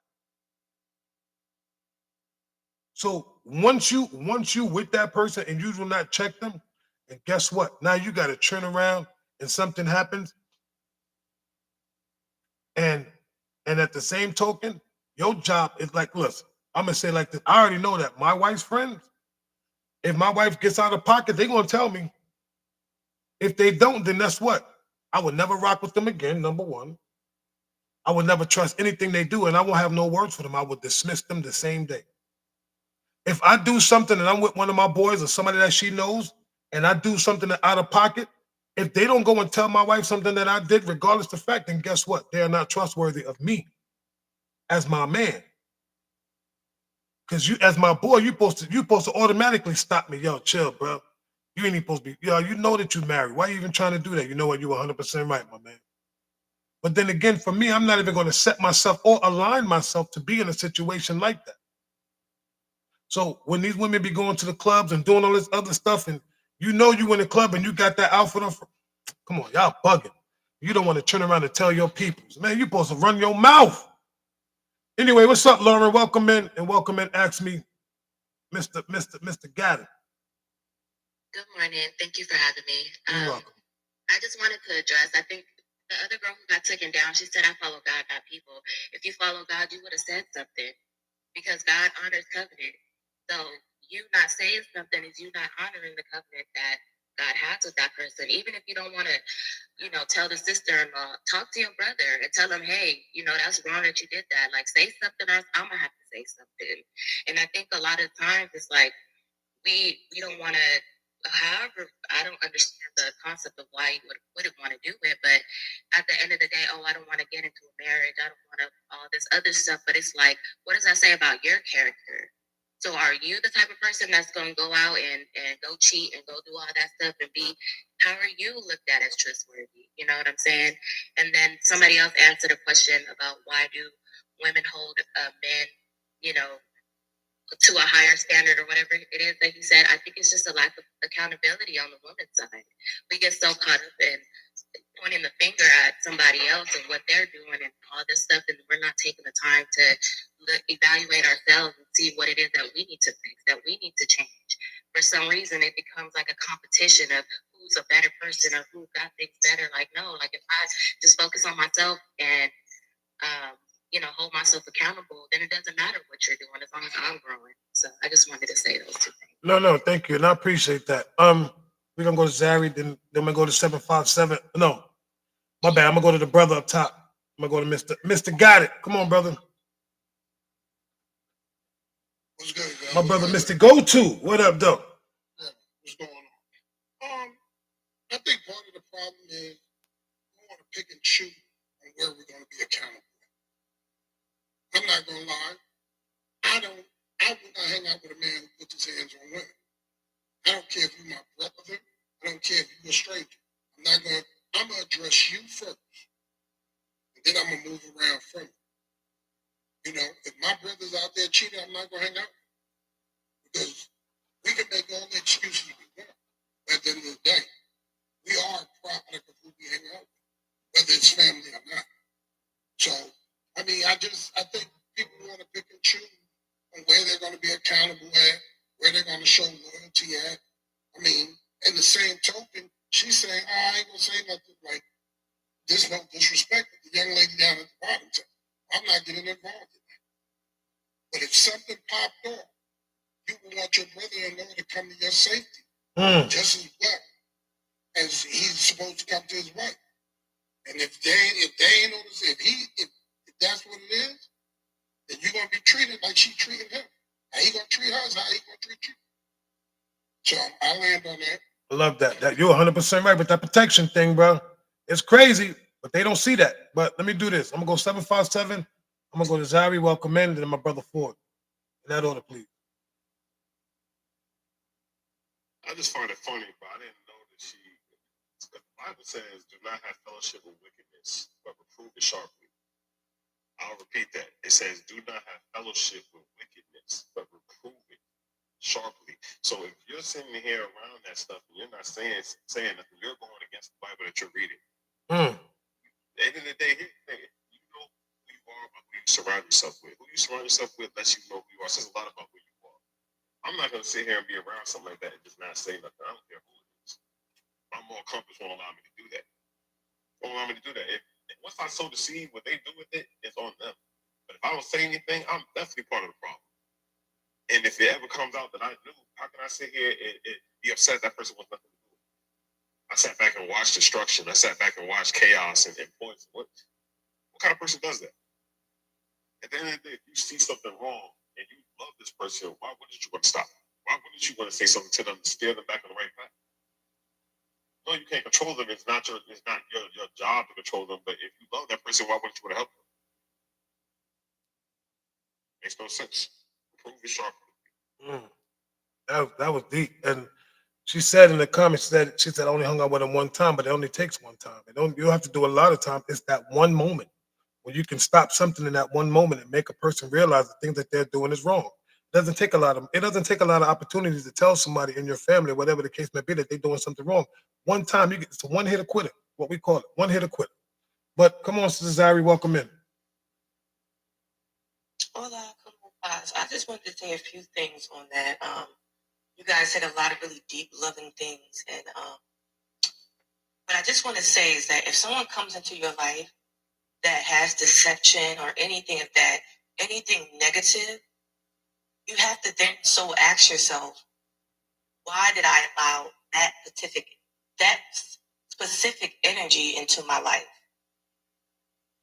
Because if you're not questioning it, it lives within you, regardless if you feel that it doesn't or not.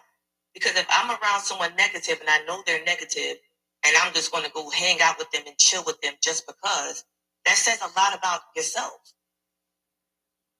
Right.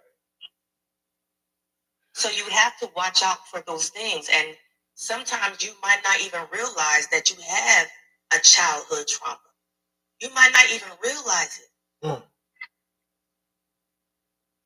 Some things you didn't check on, you didn't see, be like, oh, I don't know why that triggered me. Whole time something happened to you in childhood, whether it was your aunt, your cousin, a friend, someone did something to make you trigger, make you feel like you're not yourself, and make you act out. So at the end of the day, regardless is, you can't really blame that person for being negative, for being selfish, for being anything, because you allowed it. And you need to figure out why you allowed it. So once you figure out why you allowed it, it can't grow. It can't grow in your field. The plant is dead.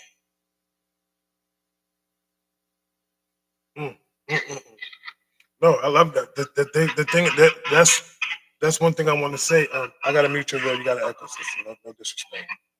But that's one thing I want to say is, even with the topic that we was talking about today, like, people plant these seeds and they water their own seeds and it grows the way that they want it to grow, and they keep and it festers. Sometimes people plant seeds and other people water these seeds and making them grow and then allowing them to grow. That competition seed is a dangerous one, and some people just keep planting these competition seeds out there, and people are just watering them and they competing with each other. Next, you know, this plant, they got this big behind tree. It ain't even a plant no more. It becomes this tree, and that tree is so hard to chop down because it's still growing because of all the competition. Think about it like this: there's so much competition. Imagine if competition were trees. Just imagine. Imagine it just being like it's so much that we are doing towards one another when it comes to the Black community. And yes, I'm going to put it out there, the Black community, because we are the dominant, but we're also the most ignorant at the same time. I'm sorry to put it that way, but I'm not sorry. The stuff that we do, the things that we endure, and we get upset, and we only getting upset at each other instead of learning how to truly love each other. That's the one thing that we don't do. We don't know how to love on each other, but we only love what we can get from one another. But anyway, come on, Brother Ford.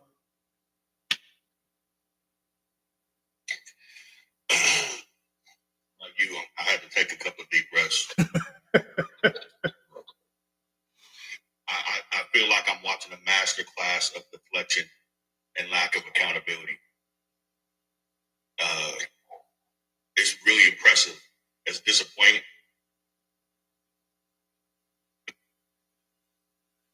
Who's calling? You on mute, brother.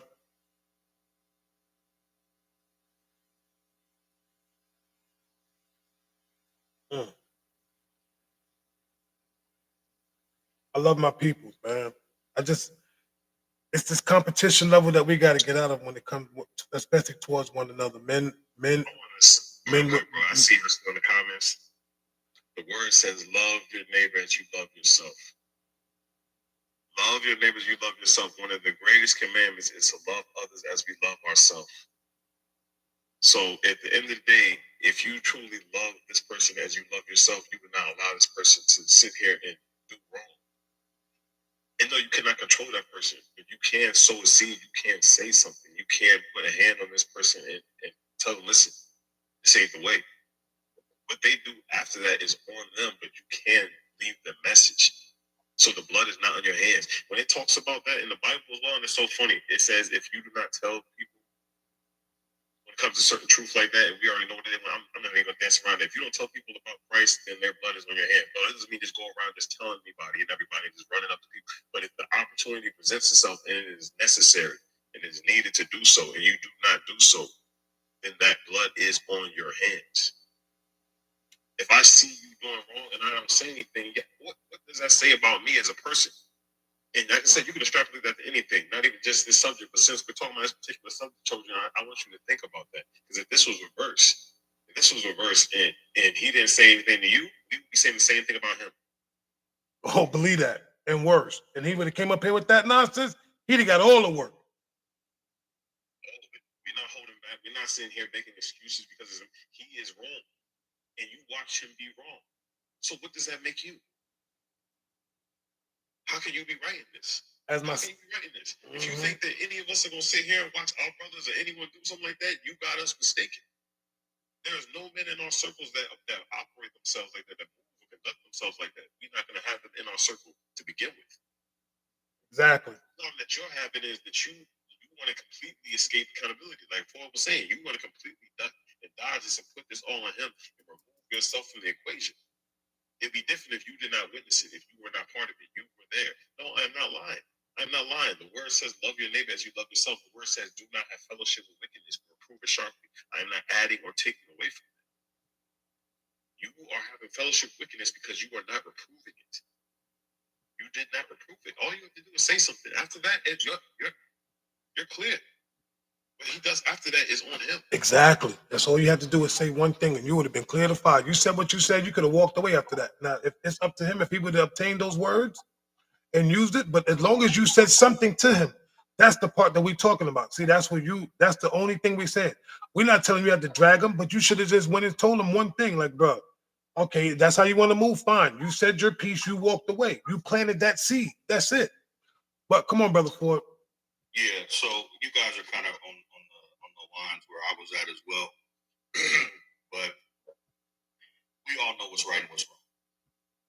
And not only do we have to look, I want us to look a little bit even deeper into this, because if somebody is in front of me doing something that's wrong and I don't say anything, the fact that they were comfortable even doing something wrong with me tells me about how they feel about me. Y'all up there, y'all so busy talking about it's their responsibility, they do this. No, you got to understand how people show you how they feel about you and what they feel about your character. They should be, let me tell you something. Here's a perfect example. No one is going to come up to me and tell me something bad about Velvet because they know better. They know they're going to get this work. They should be afraid to do dirt in front of you. They shouldn't even put you in that situation because at the end of the day, you are now in the situation. If you were there and complicit, you are now in the situation. Sorry, that's what it is. We may not, it may not feel comfortable. We may not want to own it, but at the end of the day, I know that if my lady, if I had a lady and she's out with somebody and she ends up, she's hanging out with her friends and she ends up hooking up with somebody, I'm gonna be looking at her friend. Just, oh, you was there, you didn't do anything. That's how we think. Because what we should be doing is surrounding ourselves with people that aren't going to enable us, but they're going to inspire us to do the right thing. When you say stuff like, oh, I don't want to get in a marriage, that's a cop-out. That's lazy. Miss me with that.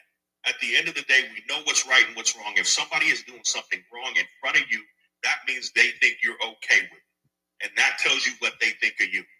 So if you want to walk around, you want to walk around with the blinders on like, oh, this doesn't apply to me, oh, go ahead. But how people move around you tells you what they feel about you. So it's not only a disrespect to the marriage, it's not only disrespect to the wife, it's a disrespect to you to even have you in that situation. And that's why you need to pull the coattail. Don't put me in this. I don't want to be around it. I don't appreciate it. I don't like it. Don't put me in this. If that's what you're doing, I got to go.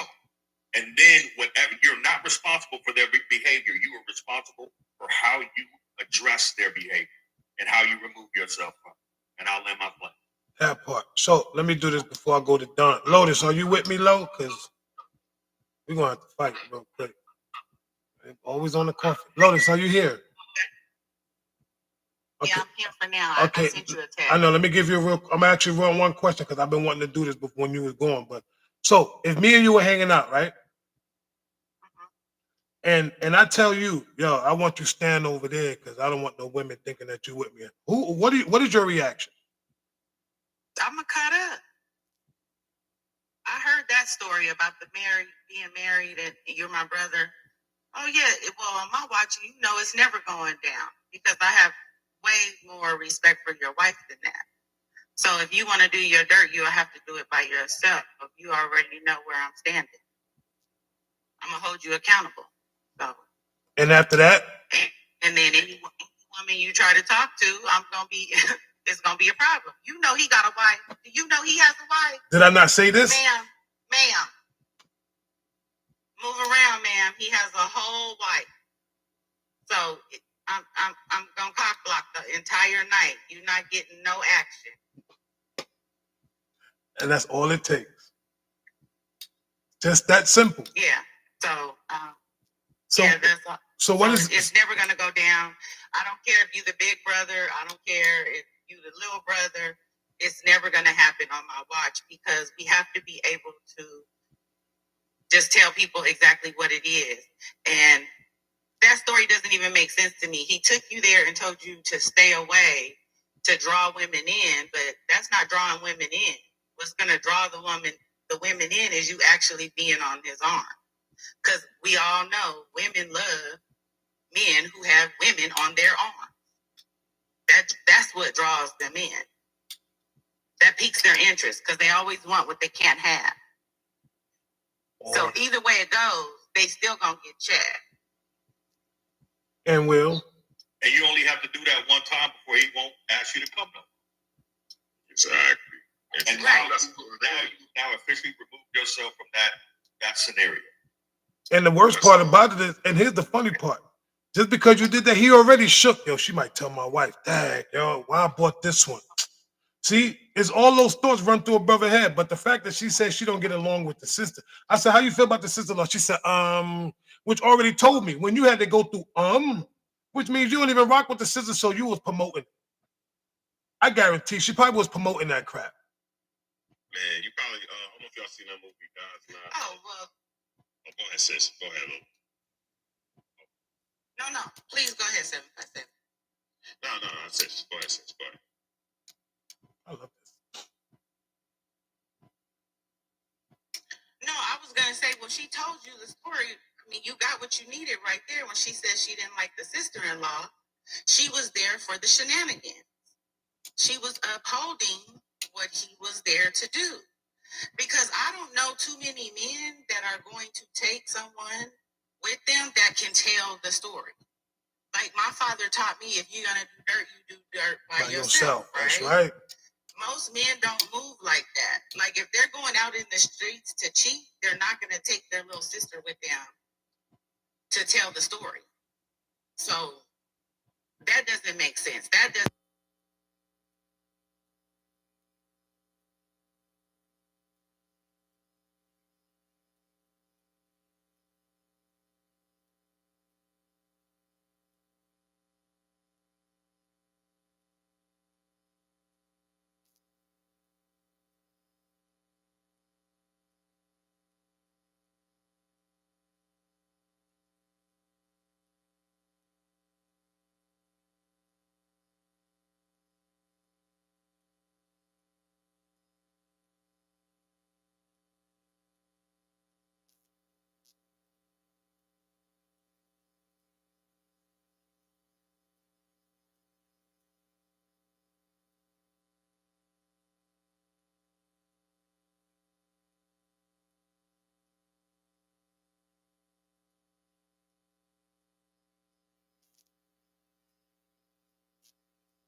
knows if he's going to marry you right away or not. I knew my wife within 30 days. I knew she was my wife in 60 days. It took me 2 months, a month of conversation, and then when we seen each other, it was a wrap. That was it. May I ask you men a question then? Just holding myself accountable, because he did just tell me that there's 3 things that you need in a marriage. Hold on, let me mute you. That's communication and emotional support. And like I said, I'm coming from survival mode, right? So there were certain things that I was doing that didn't make him feel respected. There were certain things that I was doing that we weren't communicating properly. And even though I've been working to change those things, I don't know if it's like a dead stop for a man or not. But like when he would talk, I would cut him off, because I was excited to like share my thoughts. Right. Okay, be okay. So I was that. So like keep the boundaries that I didn't realize there really were boundaries. You know what I'm saying? So even though I'm like, okay, now I hear you, I'm listening, and now I've changed. I just don't know if that's good. Well, you said you was excited to hear yourself speak, right? If I'm not mistaken, because you was breaking up a little bit when you were speaking. Sometimes your women walk into relationships that you're not ready for, and there's some things that you're not over with as within yourself. And men and women alike. I'm not even going to say women. I'm going to say men and women alike. There's so many men and women right now that are going into the relationship that they're not really ready for, because they're not ready for a relationship. And they don't realize, they think that they went through the process of healing, but healing is something that is self-inflicted. Healing is something that you have to do within yourself in order to get over yourself, in order to understand that, guess what? It's not just me in a relationship anymore. It's me and someone else. So I have to be able to sacrifice some of the things that I'm not used to sacrificing for the goodness of this relationship. And I have to start moving in a certain light that I was never moving before, because I'm with somebody. And at the same time, I have to respect their boundaries. I have to respect how they truly feel. I have to be able to be respected and also respect them and show them that I know how to be a human being. And it's not about me no more, because if I'm in a relationship, there's no more I, it's a we.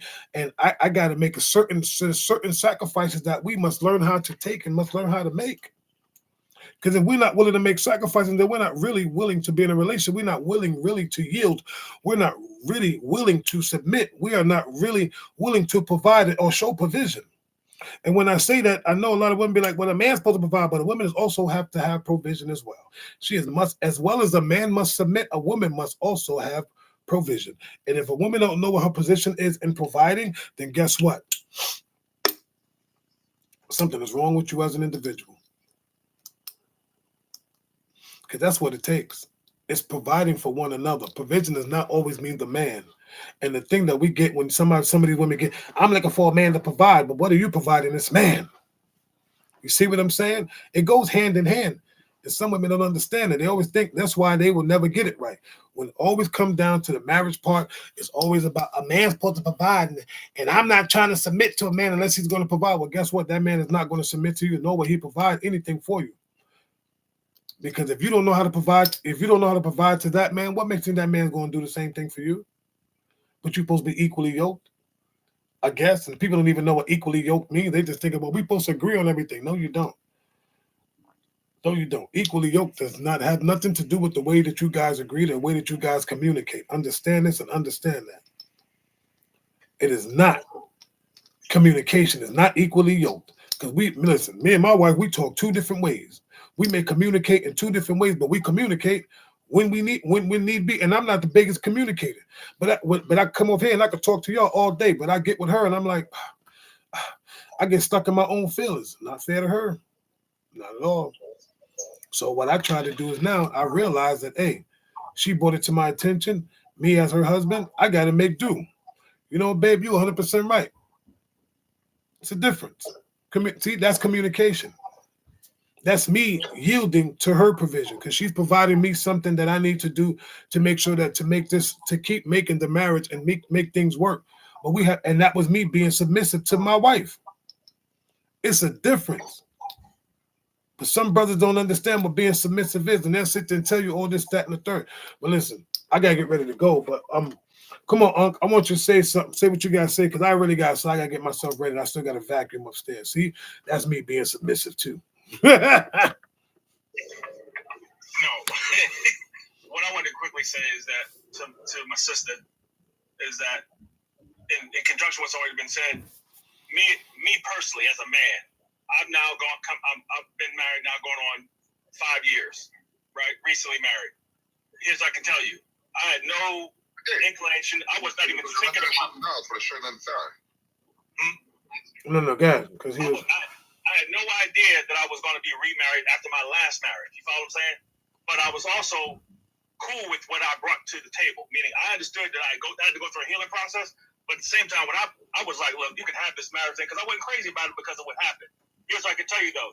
The first time I had an opportunity to talk to my wife, we talked for 4 hours. In 4 hours, I knew she was it. And I say that to say, we know, just so you understand, men know when you're the one. It ain't no ifs, ands, or buts. We know when we are dealing with a first-round draft pick that we can build a franchise with. Period, point blank. What I'm going to say is this, though. You have to make a decision on whether or not you want to move forward if he's going to make sure, if you're not the number one draft pick, number one. And number two, what's really important and what helped me understand that I could be in a happy, so-called, with everybody, the white picket fence marriage, was being around brothers and sisters who were married and loved their wives, and not only loved their wives, liked their wives. That's the big difference. There are some people that love their spouses, but they don't like them. So you understand this. We as men, because people get confused with what the Bible says. We as men are commanded to love you, but we don't have to like your attitude. So the thing is that I like my wife. Like, we kick it. Don't get me wrong. I hang out with the fellas every now and then, but I'm not in the streets with the fellas every 5 minutes, even though I'm not in the streets. If I can't bring my wife, I'm gonna feel some type of way. And the people who know me will ask me, "Hey, is your wife coming?" They already know. If it ain't a couple thing, more than likely I'm not coming. But that's what I wanted to share with you is that, number one, you have to make a decision. Are you the first round draft pick or not? Number one. And number two, you have to surround yourself with marriages that are flourishing. Like the brother Wendell said, that he did. I'm not sure if he even knew he was being watched that closely by the young man until he pulled his coattail, because people are watching us. And that brother just told you that a young man pulled him up because he found out he saw his marriage flourishing. We have to see it. It helps us understand the process by seeing it. And that's all I'm gonna say. First of all, I want to say this. I love y'all, man. I love my boys, man. My brothers be doing it. And this is the reason why we the horsemen, because we don't play no games. I do want to say this though. I'm gonna say the bad part out loud. I'm gonna say the quiet part out loud that some of us don't want to hear. When it comes to marriages and when it comes to relationships, you got to understand that some people are looking at your marriage because they want it to fail. They're looking at your relationship because they want you to fail in your relationship. I'm going to leave that right there. Anyway, let's do this because I got to slide. Oh, I got an hour and I was supposed to have been off it like 2 hours ago, but conversation got good, and it's what happens when I rock with my family. First of all, I want to say to the four horsemen, myself, Brother Ford, 757, and Uncle Pate, and Uncle Ames, we are the four horsemen on this joint. We're going to come from you for 4 different angles because we all come from 4 different sides of the planet. But we all come into agreement and we are all in a line with each other. So I appreciate my brothers, hands down. Hands down. For real, this is what accountability looks like when we hold each other accountable. We call each other. We talk to each other. If a brother's not feeling good, we're going to reach out. I talk to Ford on a regular. I talk to Unc when he got time. He hit my line. And 757 when he needs to drop some jewels. This is what we do. This is what brotherhood looks like. When you can talk to your brother and be like, "Yo, what's good?" Whether it's good or bad, we should have it's called I got an ear to hear and an eye to see what's going on. So to my brothers, I love y'all. To my sisters and my wife, well, y'all already know. I ain't even gotta say much more about y'all. Respect, brother. Respect. I love you too. Respect. But let me do this real quick. So, to all the people that came into this live today, I love y'all for real, for real. Like I always say, it's always the ones in the comments that make the lives what it is. I truly appreciate y'all for taking the time out of your morning to just come and deal with Velvet. Come get this work before you go to work. That is my motto. That is my slogan. I'm standing on it. I stamped on it, and it is what it is. So that's what we do Wednesday morning, Thursday morning, Wednesday morning, and Friday mornings. Come get this work before you go to work. Velvet Jones in the morning. I normally do it after dark Saturday, but I might not tomorrow. Maybe not. All depends on how I feel. My brother Ford. So for all the men that are still here, my brother Ford holds a men's live. It is. Let me make sure I get this time right now. 7 Pacific time. 10 o'clock Eastern Standard Time. Come to my brother Ford's live. Is please, my brother. Yeah, 7 o'clock Pacific, 10 o'clock Eastern. Mondays, we have I host a live called Ford's Focus. It's a men's panel. Right now we're on a 7-part series. We got a lot to discuss. But it's a really good information, it's a really good dialogue that happens with men. So if you really want to understand how men think, even as a woman, want to understand how men think and how we're feeling and how we handle things, it's a great thing to participate. And if you're a man, just come in and be able to participate and be and lean in with us, because we definitely need the iron sharpens iron. I say that all the time, and I heard it again today. We need to make sure that we're sharing experiences with each other, because oftentimes we do feel like we're alone out there. So come in and allow us to pour into you, and you can pour into the other folks as well in the panel. Yeah, and don't be afraid to be vulnerable, because that's what it's all about. It's all about taking our hats off, letting our head down, taking our shoes off, and just allowing ourselves to be vulnerable around us brothers without being judged. But you will be judged on Tuesdays. So Tuesday morning, same time that my brother just said on Monday, he also himself and I, we host a live Tuesday mornings, Brothers in the Kitchen, cooking and conversation with Brother Ford and Brother Velvet, and also we also have a special guest, D Ford. We all pull up, we make our breakfast in the morning while we have conversation, and we do host a topic after we make our breakfast, and we sit down and we break bread and we have our prayer and we sit down, we eating. But I want to say one thing on that part. If you are a woman and you have a question and you want to come up, we are only taking questions, not comments, none of that, just questions. So going forward, I think what I am going to do is on Saturday nights, I'm going to host lives. I'm going to do a rant a Saturday night, which is called Velvet After Dark. I may have a topic, but sometimes it will become and question Velvet. It'll be a one-on-one, me and you in one. I'm in one box and you in the other box. And if you have any questions, if you want to come and question Velvet, then come on up. If you feel froggy, leap. But that is what I'm going to start doing. Because people have. Love Jones. Well, we do Love Jones when we doing. We don't have a specific day. But let me just say this. Well, ladies and gentlemen, this is Rain Love. I'm Velvet Jones, and we host this live called Love Jones. Whenever she's in the mood to do Love Jones, that's when we will do it. We will post and let you guys know. Where we have a married couple where we just come up there and just tell our truths. And sometimes we may have a question, we may have topic, but we just sit there together and, we just say what needs to be said when we say it. We may not agree on everything, but at the end of the day, are we supposed to agree? Do people understand? If you are married and you're in a relationship, are you supposed to agree with everything that your partner says? No. Are you supposed to like everything that your partner does? No. All you got to do is love your partner. I don't like everything she does. Sometimes I can't stand it, but guess what? You gotta love it. It is what it is. You're there for it. Exactly. Regardless of the fact, and that's what it's all about.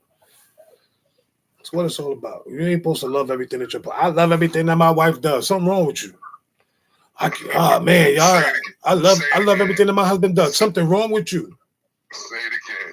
Sometimes you sit there, your husband got mad gas, but you love the way his fart smells. Something is wrong with you. Please, your husband is sloppy. I love my husband, the fact that he leaves all the dishes in the sink. Oh my, I love my baby. He just go to work so dirty. He don't ever put gas in the car, and I love him. Use a lie. Zeus, I see you in the building. What's up, my brother? You pretty mother. Shut your mouth. That's my man Zeus, though. I love my brother Zeus. He be holding it down. Let's do this. So, you know, we got to slide like Clyde because I got 1 minute and I got to get it. I still got things to do before I go to work. I still got household chores that needs to be done. But I want to say this to my panel. Y'all the bomb diggity. We ended it right. I want to thank the new guest, Lauren. You know what I'm saying? Please keep pulling up. I love your perspective, sister. You dropped some jewels. And we need more women like y'all, like you, Lotus, my wife. We need more women to pull up. And don't forget, I know who's out there in the audience. I love y'all too. Don't get it twisted, thinking, oh, that's all he wanted, the ones on the panel. No. Y'all the bomb. Sister Cover Girl, she started pulling up. I respect you. Thank you for joining. Tiffy, I can't name all of y'all, but I just want to say thank all of y'all for pulling up. Y'all know who y'all are. And I appreciate that and I respect you. Yes, Miss Cheatham, you too, cuz I see you in the building. And some of y'all that have been away for a while and some of y'all at the back. Thank y'all for joining. Real talk. So with that being said, I'm going to need everybody just to give a quick. When I say quick, I mean so fast. No monologuing, please. Just a quick closing so we can slide. Anybody can set it off. Hey, listen, bro. I appreciate you and my brother Ford. Blessings to you, man. I'm about to go give me some flowers. Again, she's already set. We're going to St. Lucia next week for 8 days. Okay. So Well, just make sure you bring me back to baptism, man. We need some energy, you know. I got you, bro. You good. It's all good. No, well, listen, congratulations to you and your wife. 34 years is amazing, yo, for real. Some people don't even make it 34 hours. Say it again, bro. So I respect that. Love is love, man. Ain't not like black love, and just continue for another 34 years. Hey, looking forward to it, bro. Amen to that, my brother. Thank you again, because you just inspired me. Shouldn't. Hey, listen. Like my man Forrest says, iron sharpens iron, bro. That's right. Well, thank you again. Thank you for joining, my brother. Truly appreciate you, Wendell. All right, bro. And go get them flowers. Make sure you get 2 bouquets, because 34 years. Bro, listen, bro. 34 years, I'm a plant enthusiast and a flower man. I buy my flowers and I make my own arrangements. Okay? That's what I'm talking about. I ain't mad at looking when my teeth up on something. I know what I like and I know what she likes. So I pick out what goes in there and I've already learned how to make them drugs and be good. Amen to that, man. But that's what's up. All right, my brother. But listen, take care and enjoy the rest of your day on purpose, man. Yeah, respect, bro. Definitely. You too. All right, thank you. All right, Ron. Take it easy. Have a good day. You too. All right. So who's the next contestant? Come on, we got to run this because y'all ain't gonna be sitting there talking about I'ma wait. Get your asses on. Let's go. I just want to send love to you guys. Thank you so much for your wisdom and pouring out your hearts, especially to me. So I just pray that God blesses you guys tenfold for what you poured out and that He restores anything that you have given out to this platform. So thank you. Yeah, we do a lot of work over here. I don't want people thinking that we don't have step back here. We do a lot of work, and it takes a lot out of us. Well, I don't know about for the rest of it. I know for me, it takes a lot out of me. But I do this because it needs to be done, and a lot of people be too afraid. So number one, either want to speak their truth and say what needs to be said, but we're gonna say what needs to be said on this side of TikTok. So thank you again, and hopefully we'll see you Saturday. I might go early because I got to go out Saturday, so I don't know what time I'll be doing it, but it'll be done. It might be I might wake up and do a quick morning rant. Or I might just come home and just do one before I go anywhere, if I decide to go anywhere. But I doubt that too. But anyway, thank you again, Lauren. We appreciate you and thank you for your perspective. Ooh, look at the gray hair. Look at the gray hair, Lourdes. Look at the gray hair. It's coming off soon as I go upstairs, though. All right. Anybody next? Or we all just chill? We all just good? If y'all good, y'all ain't even got to give a closer because I already know. What I would say is, and I say this to my wife all the time, when it comes to the relationship to this topic, man, you love a song because you love that song. You don't love that song because other people love that song. You love the song because it speaks to your spirit. So find someone that values you, because you can have value and still not be valued. Just because someone doesn't value you does not mean you're not valuable. That doesn't mean that person does not see the value in you